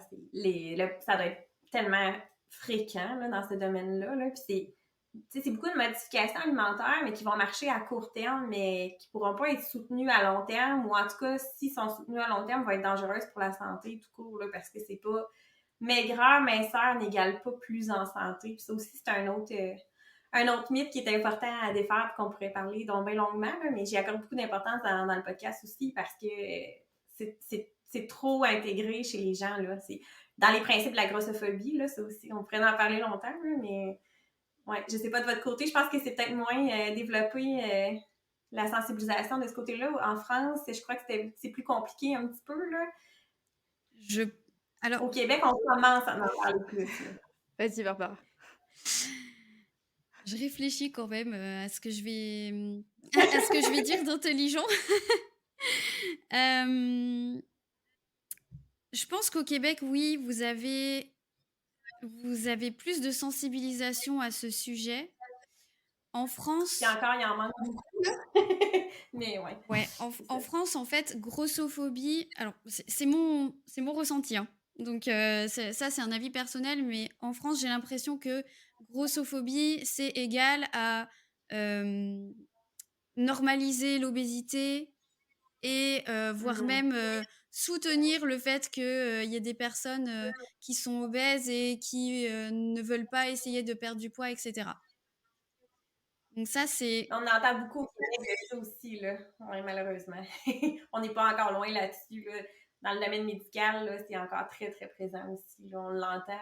Ça commence, là, à jaser plus, mais on est loin d'avoir gagné, là. Très, très loin, là. Et récemment, j'ai lu le livre d'Édith Bernier Oui! qui m'a apporté énormément de connaissances en fait sur ce qu'est vraiment la grossophobie, d'où ça vient et, Ouais. et que non, c'est pas normaliser l'obésité, c'est pas encenser l'obésité, etc.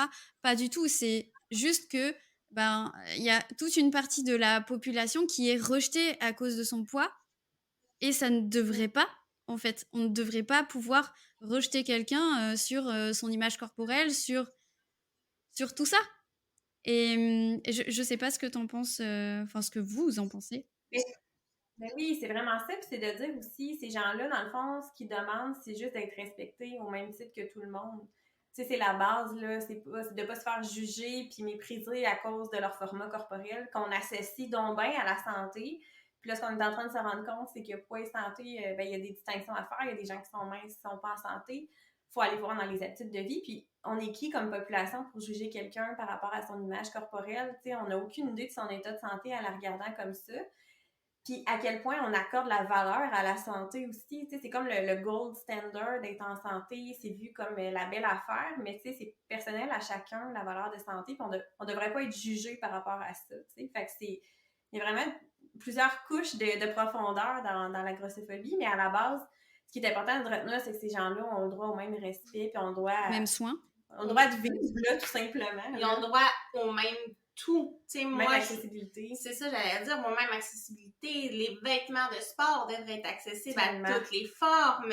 Les vêtements de sport, là, je pourrais vous en parler, mais les vêtements de toutes. Les déshabillés devraient être au même prix. Exact. Les jeans devraient être au même prix. Exact. Moi, j'ai des gros modèles, j'arrive pas à me trouver des bottes parce que, ou si je veux m'acheter des bottes, ils vont être à un prix exorbitant parce qu'ils sont hors format.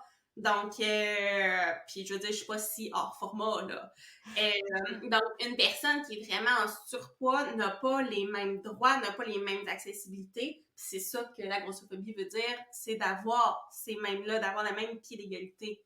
Puis tu sais, c'est tout qu'il y a un paradoxe aussi, parce que j'en parlais justement dans un enregistrement de podcast cette semaine avec une femme qui vit dans un camp gros puis qui en parle beaucoup sur les réseaux sociaux, qui me disait... Il y a comme une espèce de dichotomie, tu sais, on nous dit, si t'es grosse, t'as pas le droit d'aller manger dans un restaurant de fast-food parce que tu vas être jugée, mais si tu manges une salade, on va te juger aussi parce que regarde la grosse qui essaie de perdre du poids. Si tu vas au gym, tu sais, comme elle a dit, justement, je fais du pole fitness, elle met ça sur les réseaux sociaux, tu sais, puis là, elle reçoit des commentaires, justement, comme quoi... elle devrait se muscler les bras parce qu'elle a vraiment trop une grosse masse à soulever puis ça n'a pas de bon sens. Mais elle dit, si on bouge pas, on se fait juger, mais si on va au gym, on se fait juger aussi. Fait que, à un moment donné, il est où notre safe space? Il n'y en a pas, là, tu sais. Fait que c'est comme... Il y a une espèce de gros jugement par rapport à ça aussi, mais la première étape, c'est d'en parler. Fait que je pense que des livres comme ceux d'Edith sont super intéressants, mais plus on va en parler, plus ça va aider, mais il y a vraiment un gros travail à faire là-dessus, là, sans mauvais jeu de mots. Là. Non, mais il y a un gros travail d'en parler, mais de ne pas en parler des fois aussi. Moi, je veux faire le lien avec... Ah, c'est bon. Oui, parce que de ne pas en parler non plus parce que quand tu prends du poids, mais de ne pas en parler avec des répliques même à toi-même. Et là, l'exemple de je suis en voiture, je vois une femme mince qui marche avec son chien, aucune pensée dans ma tête, à part le chien est beau. Je vois une femme grosse qui va marcher avec son chien, puis je vais dire continue comme ça. Tu sais, moi, non, je me dirais pas ça. parce que je suis rendue au stade de ma vie où j'ai aucune idée des deux femmes, puis je veux pas... c'est leur vie. Mais je sais que les gens pensent ça. C'est de la grossophobie internalisée. Ouais, en fait. Les gens ont tendance à voir la personne grosse, puis vont tout de suite penser à continuer à faire ça, ou juger ça, ou... Tu sais, c'est vraiment...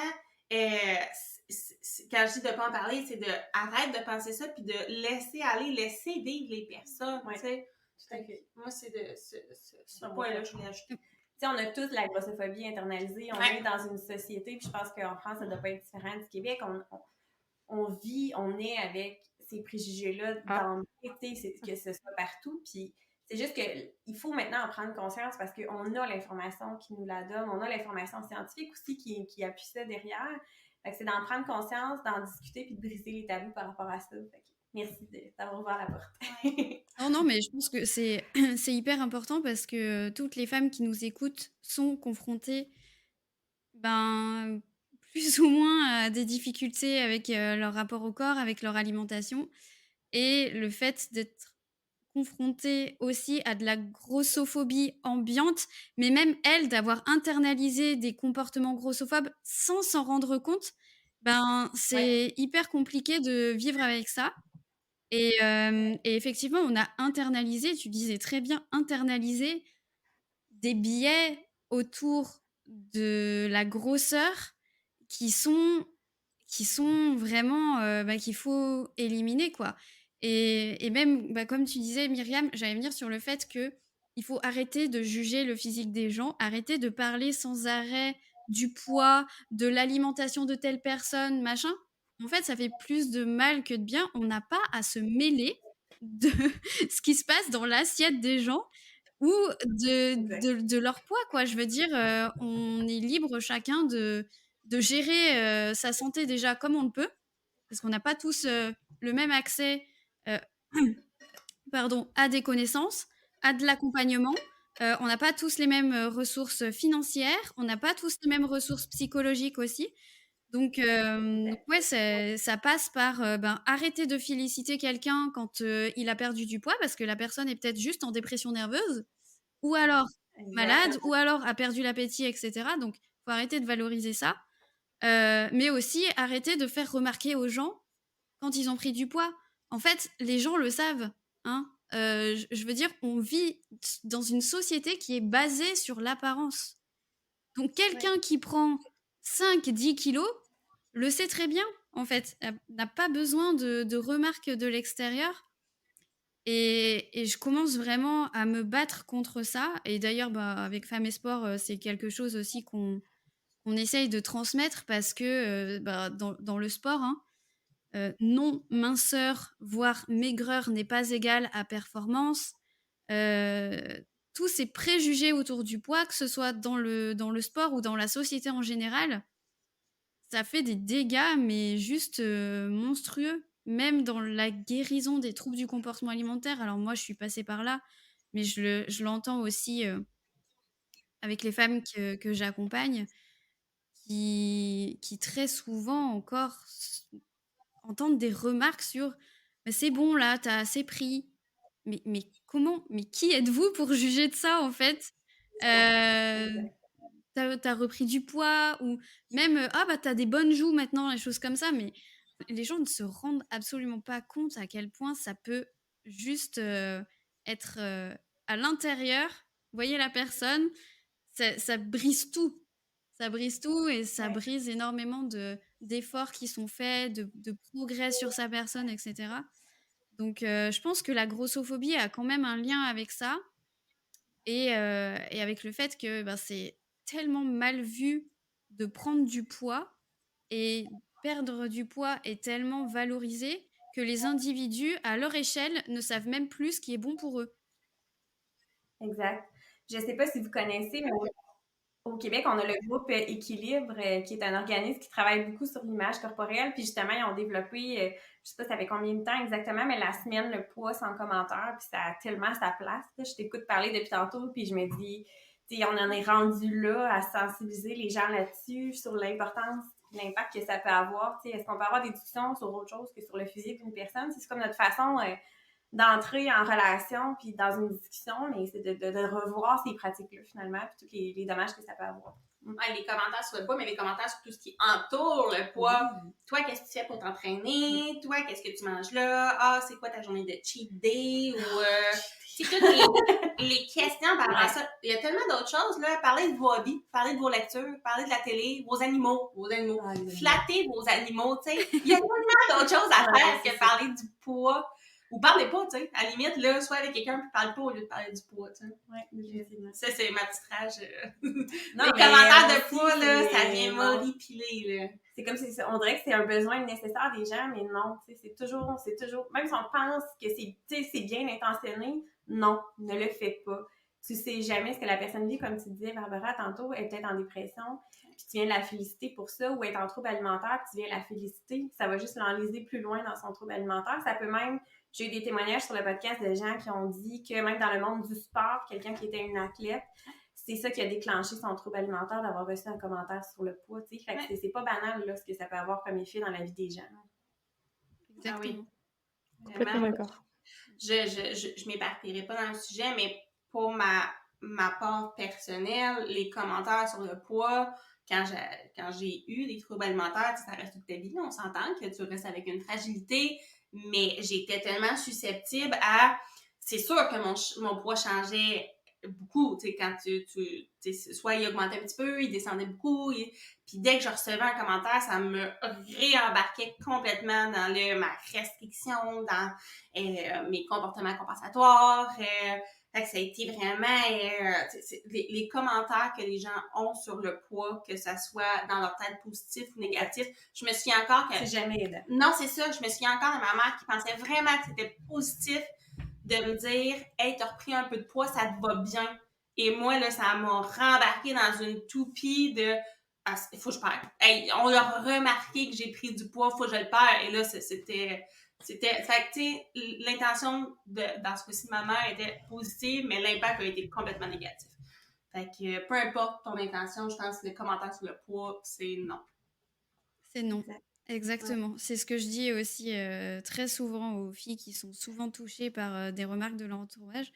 Je leur explique que, malheureusement, on n'a pas tous la même sensibilité à ça et que parfois, c'est pas mal intentionné. C'est juste que les gens se rendent pas compte, c'est pas méchant, mais ça va déclencher chez elles des schémas, des croyances sur le fait que elles sont maintenant trop quoi. Mais pour elles sont trop, ou c'est trop, ou elles sont allées trop loin, et du coup, ça les réembarque, comme tu disais, Myriam, dans des pensées négatives envers leur corps, et leurs comportements suivent ensuite. Et du coup, c'est hyper important qu'elles prennent un recul par rapport à ça, en se disant, ok, bon, la personne n'est pas mal intentionnée, moi, je l'interprète comme ça, mais c'est mon interprétation, et c'est peut-être pas ce qu'elle a voulu dire, et objectivement, qu'est-ce qui se passe? Voilà, j'ai repris quelques kilos, mais c'est normal. Je sors d'un trouble du comportement alimentaire, donc je suis en train de guérir. Donc non, il ne faut pas que mes comportements repartent à l'inverse, parce que ça va être problématique pour moi. Mais c'est une lutte constante. C'est vraiment une lutte constante quand on reçoit des commentaires sur son poids et sur son physique. Ouais. Je valide. Et du coup, je n'ai pas lu le livre que vous citiez, donc on le mettra en barre d'infos. Parce que du coup, apparemment, c'est un petit manuel quand même pour bien s'imprégner des concepts de grossophobie. Ouais. Et je pense que vraiment le Canada, le Québec, en général, vous avez quand même un petit coup d'avance sur la tolérance et l'ouverture d'esprit. Alors après, les Français, on est tout le temps en train de râler, on a l'impression qu'on est les plus mauvais en tout, donc je suis pas impartiale. Mais en fait, non, par rapport à la communauté LGBT, j'ai l'impression qu'il y a des initiatives quand même qui ont pris énormément d'ampleur chez vous, qui chez nous sont juste à l'aube en fait. C'est des voix qui sont émergentes, il n'y a pas encore un mouvement et une organisation derrière, sachant que je suis loin d'être spécialiste sur le sujet, mais d'un côté, ça m'a beaucoup moins... le fait que ça ne m'atteigne pas, dans le sens, c'est une sphère... Enfin, le mouvement n'est pas assez gros pour atteindre n'importe qui, vous voyez ce que je veux dire ? Ouais. Là où je pense au Canada, vous vous avez réussi à organiser beaucoup de choses autour de la tolérance en général, hein, que ce soit les personnes racisées, les personnes, non genrées, non binaires et cetera. Il y a vraiment beaucoup de choses qui ont été faites, de l'autre côté, de l'océan Atlantique et pour lequel on peut vraiment s'inspirer. Donc j'espère que nous, de notre côté aussi, les Français vont continuer à promouvoir, ces bonnes paroles de tolérance en tout cas, à ce niveau-là. Sans tomber dans les excès parce que voilà, les détraqueurs, en fait, c'est injuste, tu as l'impression que le positionnement n'est jamais bon. C'est Donc ces situations-là sont très compliquées à gérer. Vous les avez très bien illustrées en exemple, sur, bah, voilà, tu vas à la gym, on se moque de toi et tu y vas pas, c'est de ta faute. Donc voilà, c'est cette espèce de tolérance aussi de que les gens comprennent aussi que tout le monde, on ne naît pas obèse, on ne choisit pas de devenir obèse en fait. C'est des troubles métaboliques et en fait, on ne choisit pas non plus de devenir ultra mince. Enfin, il y a plein de choses qui sont bien plus complexes que ça et c'est vrai que s'astreindre à ne pas faire de commentaires sur le poids est un plutôt bon conseil, même si j'entends aussi les détraqueurs pour dire: «Bon, bah, on peut plus rien dire de toute façon», mais non, ça peut être évité. Il y a plein d'autres sujets de conversation que les 300 grammes qu'on a pris, et qui font que notre bourrelet est un peu plus visible que la veille, quoi. Voilà.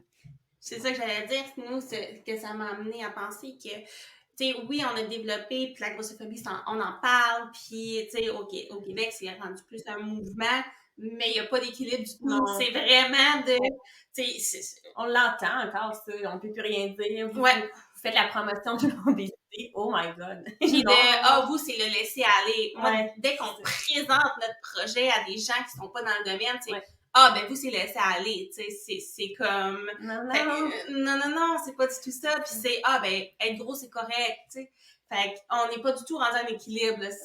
Malheureusement, j'espère qu'on va arriver là à, OK, on en parle, mais ils sont vus comme des extrémistes, les gens qui en parlent. Ouais. Puis les autres, ils sont comme encore dans les pensées plus vieilles, les pensées plus, comme on a parlé, qui sont, nous, on trouve un petit peu plus néfastes, là, que le poids, ben, c'est l'indicateur de la santé et tout. Donc, il faudrait se rencontrer, un juste milieu entre les deux. Puis, je pense que c'est le travail à faire en ce moment. Ouais, puis dans Tu parlais de noir et blanc, Barbara, en fait, c'est des nuances de gris, quoi. Je veux dire, la nuance de l'individualisation, ça dépend vraiment de la personne qui est en face de nous, du moment qu'elle traverse. Et puis, en fait, les gars, c'est bon, quoi. C'est pas aussi simple que ça. Et un peu de nuance. Tout à fait. C'est ça, tout est dans la nuance et dans le contexte. Qui est cette personne? Quelle est son histoire avec son poids, avec son rapport au corps, etc. Et tout ça est à prendre en considération. On peut pas dire que telle ou telle chose ne va pas fonctionner pour cette personne. Enfin, je veux dire, c'est trop de généralité. Et surtout, ce qui me désole un peu, c'est que on sait que les facteurs qui prédisent un maintien de la perte de poids après une intervention sont très souvent comportementaux.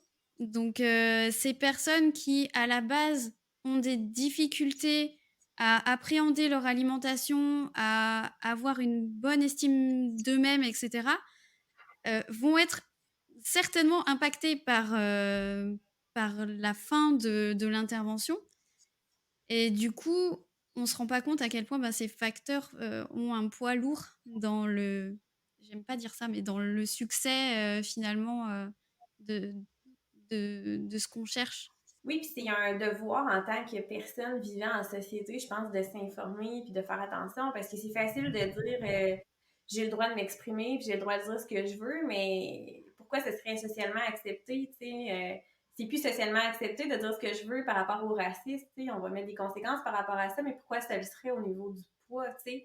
Imaginez si vous êtes une personne qui est de couleur différente, d'une autre ethnie, ou je sais pas comment bien m'exprimer pour que vous me suiviez, là, je vais pas avoir des mauvais mots de ce côté-là, mais je suis pas une personne blanche, puis je suis une personne qui est racisée, puis en plus, je vis dans un corps gros, et là, ça devient compliqué aussi, là, tu sais, fait que je pense que c'est de se rappeler qu'on a un devoir, puis c'est pas parce qu'on a un libre droit de parole qu'on doit manquer de respect non plus à ces gens-là. Exactement. Et on n'est pas dans la tête des gens. On ne sait pas ce qui se passe, on ne sait pas ce qu'ils ont vécu. Donc non, en fait, on ne peut pas dire ce qu'on veut. On ne peut pas dire ce qu'on veut. Et ouais. J'aimerais peut-être presque terminer par votre histoire corporelle. Alors Myriam, tu nous en as donné un bon aperçu. Sarah, est-ce que tu veux nous dire quelques mots à ce sujet peut-être? Et est-ce que tu as déjà éprouvé des difficultés avec ça? Est-ce que ça a été source de stress pour toi? Comment tu vis en ce moment? C'est une bonne question, puis que, tu sais, quand je l'ai lu dans ma préparation, je me disais, c'est une question un peu tricky parce que je travaille beaucoup avec des gens qui vivent des insatisfactions corporelles, qui sont dans des corps qui ne fitent pas dans la norme. Puis ces personnes-là dénoncent beaucoup le mouvement body positive que les minces vont s'approprier par rapport à des insatisfactions corporelles qu'elles vont avoir. Tu sais, puis je lisais encore là-dessus sur le sujet tantôt. Puis là, je me disais comment je vais aborder ça sans rentrer là-dedans non plus, tu sais. Mais je pense que c'est normal d'avoir des insatisfactions corporelles, peu importe notre poids. Puis ça aussi, dans le mouvement d'accepter son corps à 100%, c'est important de le mentionner parce que ça peut être une espèce de pression qu'on peut se mettre aussi. C'est pas vrai qu'on aime à 100% toutes les parties de son corps, tu sais, puis c'est normal, ça aussi, peu importe notre poids. Je pense que c'est important de le mentionner, puis ça va varier d'une journée à l'autre, parce que notre corps varie d'une journée à l'autre. Fait que est-ce que j'aime mon corps à tous les jours? Non. Puis je vis dans le privilège de la minceur. Mon corps n'a pas tant changé dans les dernières années. Je suis quand même chanceuse là-dessus. Mais je suis quand même une femme avec des hormones. Puis oui, il a changé dans les peut-être 2-3 dernières années. Puis oui, j'ai vécu de l'insatisfaction corporelle. Puis je l'aime pas tout le temps, mon corps. Mais j'ai pas eu de grosses mauvaises relations avec mon corps quand même. Fait que, tu sais, de ce côté-là, j'ai pas un vécu traumatisant, puis je suis super chanceuse là-dessus. Tu sais, j'ai jamais eu de commentaires négatifs par rapport à ça. Mais tu sais, c'est quand même juste de voir que c'est important de mentionner que même si on est dans un corps mince, ben il y a peut-être des éléments qu'on n'aimera pas, puis on se compare pareil. Tu sais, moi, je viens d'un groupe d'amis, là, tu sais, mes amis sont très, très, très minces, là, puis c'est juste leur génétique qui est faite comme ça. Fait que, tu sais, moi, quand je me comparais à ces filles-là, longtemps dans mon adolescence puis dans ma début vingtaine, je me trouvais moins désirable, je trouvais que j'avais du gras que les autres n'avaient pas, j'avais plus de fesses que les autres en avaient moins. Il y a des éléments que j'aimais moins, tu sais, fait que je pense que c'est un processus aussi d'apprendre à aimer son corps comme il est, puis d'apprendre à aimer les changements qui viennent avec les années aussi, parce que ces changements-là sont normaux, en fait, tu sais, fait que ça... Je sais pas trop comment exprimer ça, mais bref, je tiens à dire que je vis dans le privilège de la minceur, puis je veux pas parler en tant que personne qui se plaint de ses insatisfactions corporelles parce qu'on vit quand même avec une longueur d'avance au niveau de la société parce qu'on fit dans la norme, fait que ça fait en sorte qu'on est plus privilégié sur tellement, puis c'est aberrant, là. Tu sais, juste le privilège de la beauté, c'est la même chose, là. À quel point... on a plus de services facilement, les gens sont plus gentils avec nous, c'est l'enfer, là, on pourrait en parler longtemps. Mais je pense que c'est important de se rappeler que c'est pas parce que vous fitez dans la norme que nécessairement vous êtes obligé d'accepter votre corps à 100%, puis c'est normal. Puis même si vous ne fitez pas dans la norme, puis qu'on vous dit d'accepter votre corps parce que vous n'avez pas de contrôle sur votre poids, mais c'est de dire que vous n'êtes pas obligé d'aimer toutes les parties de votre corps, mais tu sais, des fois, c'est de se concentrer sur les parties plus positives. Tu sais, on a tous des défauts, il y a tous des choses qu'on n'aime pas dans nos qualités, nos défauts, mais si on met l'accent toujours sur notre défaut qui nous gosse, ben ça sera jamais très positif. Je pense qu'avec l'apparence, le corps, c'est un petit peu la même chose. C'est arrêter de toujours vérifier ce qu'on n'aime pas sur notre corps, puis de juste comme voir l'ensemble, puis mettre l'accent sur aussi, tu sais, notre corps, je l'ai dit tantôt, là, mais on n'est pas juste un corps, là, tu sais, notre corps, il nous aide à faire des choses, là, fait que peut-être que oui, certaines parties de mon corps sont plus grosses, mais hey, ça fait en sorte que ce muscle-là, il est capable de soulever des affaires que j'étais pas capable de soulever avant, tu sais, puis il y a d'autres fonctions, finalement, il me permet de danser, il me permet de faire tellement d'affaires, tu sais, j'ai les capacités pour le faire, puis c'est le fun, ça aussi, là. Un très bon résumé. Super positif. Et vraiment, c'est chouette. Moi, je peux pas dire que je vis dans un corps gros, mais je ne suis pas non plus dans un corps mince. Je suis entre les deux.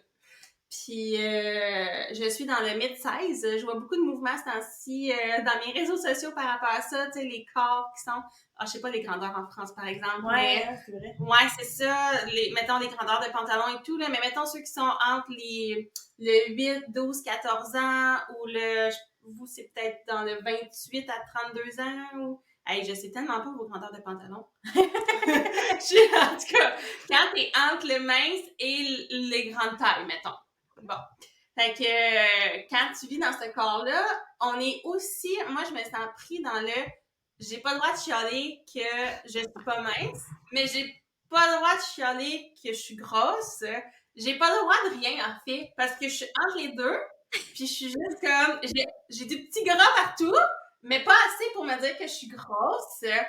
Puis, fait que je suis juste comme, bon, ok, mais j'apprends à vivre avec ce corps. J'ai la chance aussi d'avoir un conjoint plus qu'adorable avec moi qui me fait sentir bien. Une chance, ça aide. Mais oui, c'est important parce que quand tu pars, j'avais un corps mince avec le sport. J'avais un corps musclé, j'avais les abdos à un corps mid-size, à mon corps en ce moment. C'est de l'apprentissage puis de trouver comment t'es bien. Puis comme Sarah disait, de prendre ce qui est beau sur ton corps puis d'arrêter de focusser sur ton petit muffin ou sur des petites affaires que t'aimes moins. Il y a des choses qui fonctionnent bien sur ton corps, puis c'est de focusser là-dessus. Ouais. L'entourage, c'est important aussi. Là, ça peut être tellement toxique des fois. Là, moi aussi, j'ai une relation où j'ai toujours été mince, mais j'ai pris juste... J'étais super maigre là, après une de mes ruptures là, parce que c'était pas volontaire du tout. Là, c'était juste toutes les émotions qui étaient liées à ça. Puis là, je recevais des commentaires de mes collègues comme quoi que c'était pas beau parce que j'étais trop maigre. Là. Puis j'avais rencontré quelqu'un à cette époque-là où j'étais plus dans cette maigreur-là. Puis quand j'ai recommencé à retrouver mon poids naturel, ben là, c'est quasiment si j'avais des commentaires sur ce corps-là. Fait que là, tu te dis, OK, ouais, ça peut être vraiment malsain. Puis là, je suis plus avec cette personne-là, heureusement, aujourd'hui. Mais c'est de pas négliger ça aussi, je pense, c'est à prendre en considération. Puis c'est pas vous le problème, puis c'est pas les vêtements le problème, c'est si la personne n'accepte pas votre corps, si le vêtement rentre pas dans votre corps, un vêtement, c'est fait pour fitter sur toi et non l'inverse, là. Mais tu sais, si ton conjoint t'a fait des commentaires sur ton corps, puis t'essaies de faire des actions pour fitter dans sa norme à lui, mais il y a peut-être quelque chose à réfléchir en arrière de ça aussi. Vos témoignages sont trop cool. Ouais, j'adore, vraiment. Et je pense que c'est important de le souligner, Sarah, comme tu disais, que non, on n'est pas obligé d'accepter tout le temps notre corps, d'être bien tout le temps dans notre corps. On sait très bien que ça varie au jour le jour, mais même à l'intérieur des journées, que ça varie selon nos émotions. Est-ce qu'on a passé une bonne journée ou est-ce que... Voilà. Donc... ouais, il y a pas de relation 100% amour avec son corps, mais il y a une certaine quand même une certaine résilience, je pense, à avoir avec lui, surtout quand on sort d'une période qui est compliquée et avec le sport, avec la nourriture, etc. Et effectivement, je me rends compte depuis très peu quand même que c'est un immense privilège d'être née mince et blanche. Mais voilà, revenons sur le mince.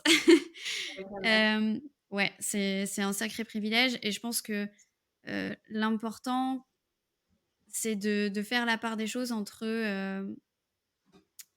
mon idéal qui n'est certainement pas atteignable parce que il m'est imposé par la société, par les médias, voire par juste les réseaux sociaux que moi je m'impose, mais que finalement si je me les impose plus, ça ira beaucoup mieux. Juste plus de tolérance en fait envers son corps, envers celui des autres, envers le chemin qu'on doit parcourir pour aller d'un point A à un point B. Quand tu as des problèmes de santé, tu subis, tu dois arrêter le sport, tu prends du poids. Enfin, tu vois, après la commotion, j'ai pris énormément de poids, j'ai pris 20 kilos. Ça a été hyper dur, quoi, parce que je me reconnaissais pas, parce que puis t'as aucune solution, t'arrives pas à reprendre le sport. Donc ça a été hyper dur et je pense que juste la tolérance de me dire: «OK, attends, t'es debout, t'as tes 2 neurones qui arrivent à faire 3 phrases complètes et tu réussi à reprendre le travail». Donc en fait, une chose à la fois, tu vois? Le poids, c'est quoi dans le fond? Bah, c'est pas grand-chose et puis je crois que tu disais, c'est pas à ton corps de fitter sur le vêtement, c'est au vêtement de fitter sur toi. Mais je pense aussi que c'est pas à nous de fitter à notre entourage et aux personnes qui voudraient qu'on fitte dans des normes, qu'on fitte dans je ne sais quoi ou qu'on malheureusement, en fait, rien n'est construit de leur éducation, en tout cas de ce que le système, valorise en termes de blancheur, en termes de taille, en termes de tout, en termes d'image. Bah, en fait, on peut aussi fitter avec, ce qui nous convient nous et c'est le plus important, quoi. Au jour le jour, avec la forme du jour, avec l'énergie du jour et C'est à nous aussi de... C'est à nous aussi de s'accepter dans le sens où... Il y a personne qui tu va le fais- faire à notre place. Hein. Exactement. Puis, à parler de l'entourage, Manon, tu parlais de l'entourage, que peut-être que l'entourage aurait même pas la pensée que toi, tu penses qu'il y aurait. Dans le sens où tu te mets toi-même cette pression que eux vont penser ça.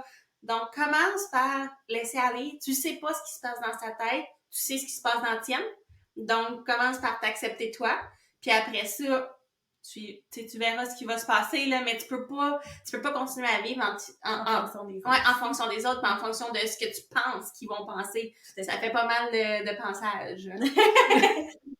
Tu sais, j'ai rajouté, on parlait des commentaires sur le poids tantôt, mais tu sais, nos propres commentaires envers nous qu'on peut faire devant les autres aussi, c'est important. Puis des fois, on le banalise beaucoup. Moi, je pense que c'est beaucoup aux relations des mères. Les clientes que je suis ont beaucoup de jeunes enfants, puis se disent, je réalise à quel point la relation avec ma propre mère par rapport à l'alimentation et à son image corporelle teinté ma relation actuelle qui est super négative avec l'alimentation, avec l'image corporelle. Puis c'est tellement normalisé de dire « Oh mon Dieu, j'ai des grosses fesses. Ah, j'ai-tu l'air grosse dans ces vêtements-là? » devant les enfants, que les enfants enregistrent ça, puis internalisent ça, puis eux autres aussi développent après ça, puis poursuivent ce cycle infernal-là, tu sais. Fait que de prendre conscience de ça aussi, autant pour notre propre cheminement que pour l'impact qu'on peut avoir sur nos enfants, c'est important aussi. Sur le corps et sur l'alimentation aussi. Tout le vocabulaire qui est extrêmement... Enfin, que moi, je trouve violent. Mais « Ah, j'ai bouffé comme une grosse » ou ce genre de phrases qui maintenant me semblent tellement violentes, en fait, et qui sont prononcées de manière automatique. Alors, ouais, il y a peut-être des personnes qui vont dire effectivement « Oui, on peut plus rien dire, etc. » Non, c'est pas forcément ça, c'est qu'on se rend compte qu'il se passe des choses et du coup, on essaye de changer les choses positivement. Et oui, et le vocabulaire compte. Le vocabulaire, la manière dont c'est dit, ça compte. Et effectivement, l'impact sur les enfants qui internalisent ce genre de vocabulaire et voilà, comme tu le disais très bien, Sarah, des comportements qui sont malsains. Bah voilà, potentiellement, ils seront pas forcément très bien dans leur peau. Ouais, bah, comme tu l'as très bien souligné, Manon, c'est comment notre corps est fonctionnel, ce qui nous permet de faire. Et c'est super important quand même de le souligner parce que bah, dans la vie, on ne sait pas si on sera toujours fonctionnel à ce point. Et voilà, et le poids ne devrait pas être le poids, l'image corporelle et un bourrelet par-ci qui dépasse ou Dire que privilégier le fonctionnel parce que, en fait, le moment où vous pourrez soulever tous les gens que vous aimez pas pour les mettre par-dessus votre épaule, c'est exceptionnel. De se dire, toi, de toute façon, je te soulève, tu m'énerves. Donc, en fait, tu vois, c'est de l'empowerment de ouf. Et ça, la maigreur l'apportera jamais. Et en fait, juste être capable et se sentir capable et résilient, ça, c'est un super cadeau à se faire. Et je pense, les filles, vous en avez parlé vraiment tout le long, mais je crois que la raison intrinsèque conditionnera beaucoup de choses. Et en fait, nous, même en tant que professionnels de santé, bien sûr qu'on promeut l'activité physique, mais pas n'importe laquelle, celle qui te plaît, celle qui te rend heureux, celle qui te valorise, celle qui va t'amener le plus loin possible dans la meilleure santé. Et c'est OK si tu changes, et c'est OK si tu fais pas de compétition, et c'est aussi OK si tu en fais. Mais tant que ça te rend heureux, et tant que ça te rend pas malheureux, et que tu rentres pas dans des spirales complètement infernales, en fait, faut trouver ce qui convient à chacun. Et c'est vraiment un beau cadeau à se faire que de trouver la discipline qui vous rendra plus heureux, plus résilient à la vie, plus tout. Puis j'aimerais ajouter peut-être une chose. Au début, on a demandé un conseil, puis le conseil qui m'aide au quotidien, que je me dis, c'est que ta journée, elle reviendra pas. Fait que par exemple, quand je suis en voyage, puis que j'ai la chance d'aller me baigner, puis je me dis, plus jamais je vais revenir en Espagne sur cette plage-là, est-ce que je vais laisser mon inconfort par rapport à mon corps aller me baigner? Non, on passe par-dessus ça. Est-ce que je vais m'empêcher d'aller faire cette montagne-là, dans cet habit-là, parce que X raison, tu sais, ça reviendra pas ce moment-là. Donc, au quotidien, c'est la même chose, même si t'es à la maison, peut-être que ton opportunité ne reviendra pas. Fait que, faut détacher ça pour pouvoir vivre au maximum les petits moments. C'est ça, accepter l'inconfort. L'inconfort est là, et c'est OK. C'est juste OK, et ça ne doit pas trop influencer mes pensées négativement et mes comportements négativement. Et voilà, l'inconfort est là, mais je passe à autre chose parce que je vis et j'ai autre chose à faire que Exact. voilà, de repartir dans des boucles. Oui, il vaut mieux un inconfort qu'un regret après de ne pas l'avoir fait. Ah Complètement. ouais, c'est Oui, super beau. beau. Cœur avec les doigts, parce que c'est pas Oui, trop hein. radiophonique ce que j'ai fait. Voilà, on fait des cœurs avec les doigts. Voilà. Vous avez un gros blanc dans le podcast, voilà, on se fait des cœurs avec les doigts, on adore. Et...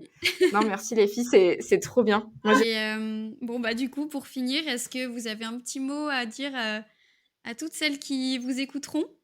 Aimez-vous, acceptez-vous comme vous êtes parfaite comme vous êtes là, soyez indulgente envers vous-même aussi, puis une étape à la fois, tu sais, retrouver une relation saine avec son corps, avec l'alimentation, avec l'activité physique, ça se fait pas du jour au lendemain comme une diète qui vous vend ça rapidement. Vous êtes habitué à la performance, vous êtes habitué à la rapidité, mais vous avez plusieurs années à déconstruire, puis ça se fait pas en un mois, tu sais, même si vous mettez le plus de professionnels de la santé autour de vous, tu sais, laissez-vous le temps, puis ce temps-là que vous allez mettre, ça ne sera jamais perdu. Tu sais, même, vous allez avoir des échecs, vous allez avoir l'impression de revenir en arrière souvent, mais ces acquis-là vont toujours rester. Puis ça ne sera jamais une nouvelle diète à recommencer. Puis, si je peux ajouter, surtout nous, on met vraiment l'emphase sur le plaisir. Un, parce qu'une vie sans plaisir, on ne voit pas vraiment l'utilité. Puis, aussi, parce que, fudge! Hey, c'est à mon tour d'oublier, j'étais tellement dans ma tête, je sais plus ce que je voulais dire par rapport à mon plaisir. Oh! Je sais. Mais oui, le plaisir, c'est au cœur de Incandescence, finalement, de nos boîtes intuitives. Puis notre but là-dedans, c'est vraiment d'accompagner les femmes à travers cette relation-là, soit à trouver une relation saine avec le corps, l'activité physique, l'alimentation, ou de la retrouver. Puis par étapes, du cas par cas, avec de la pleine conscience, de la réflexion aussi. C'est vraiment l'objectif des boîtes, de donner des outils réflexifs en même temps. Donc, c'est une nouvelle façon parce que, tu sais, il en existe beaucoup des choses là, au Québec sur l'alimentation. Il y a beaucoup de formations en ligne qui sont disponibles. Mais une kinésiologue, une nutritionniste ensemble, toute l'année, à chaque mois, qui vous envoie de l'information fiable. Ça, c'est personnalisé. Ça se fait pas encore. Fait qu'on essayait de trouver une méthode de pas copier qu'est-ce qui existait déjà. On voulait un peu sortir du moule avec ça. Puis je pense qu'on a bien réussi avec les boîtes. Que ça soit abordable aussi. Ouais, ça c'était vraiment l'accessibilité. Parce que comme on l'a dit, un service en kin, un service en nutrition, ça peut revenir cher. Là. Fait que nous, on a jumelé les deux d'une façon qu'on trouve relativement efficace. Puis plaisante, tu sais. Fait qu'on a trouvé, puis on a fait que ça soit abordable. Abordable, oui. Abordable. Mais tu sais, quand même généreuse dans le contenu, j'ai un peu abusé en janvier. On en donne beaucoup. Ouais, on en donne beaucoup. On veut aider, c'est vraiment ça le but principal. Notre but, c'est ça avant tout, là, vraiment, de pouvoir rendre les femmes aussi bien que nous, on peut l'être maintenant. Exact. Combiner nos expertises pour... ça se ressent, en tout cas. Ouais. Oh, merci. Oui. Merci à vous. C'est tellement le fun. Oui, pour l'invitation.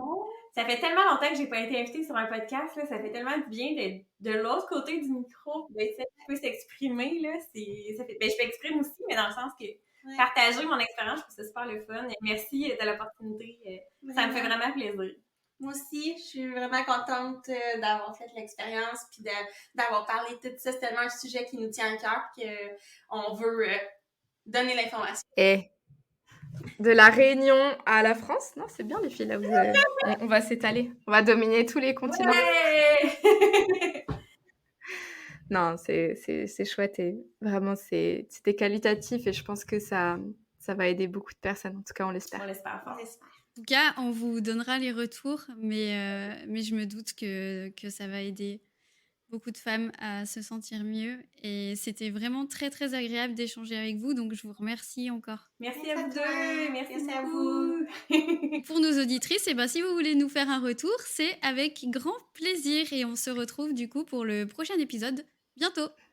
N'oubliez pas de nous mettre 5 étoiles sur Apple Podcast, c'est ce qui nous aide le plus. Laissez-nous des commentaires et allez commenter cet épisode sur tous nos réseaux sociaux. Et celui des... Oui, qu'on mettra en barre d'épisode. Non, faites-nous des feedbacks, en fait. C'est vrai que ça nous aide beaucoup et Voilà, on a hâte de vous lire. À bientôt. Bye. Bye! Merci à toi d'avoir été jusque-là. Si tu as aimé cet épisode, n'hésite pas à laisser 5 étoiles sur ton appli de podcast préféré et des commentaires bien sûr. N'hésite pas à nous dire ce que tu as aimé ou ce que tu voudrais voir améliorer. Et dans notre prochain format d'interview, si tu veux écouter quelqu'un en particulier sur le sujet de la femme sportive, n'hésite pas à nous le suggérer en commentaire ou en DM sur Instagram. Allez, à bientôt!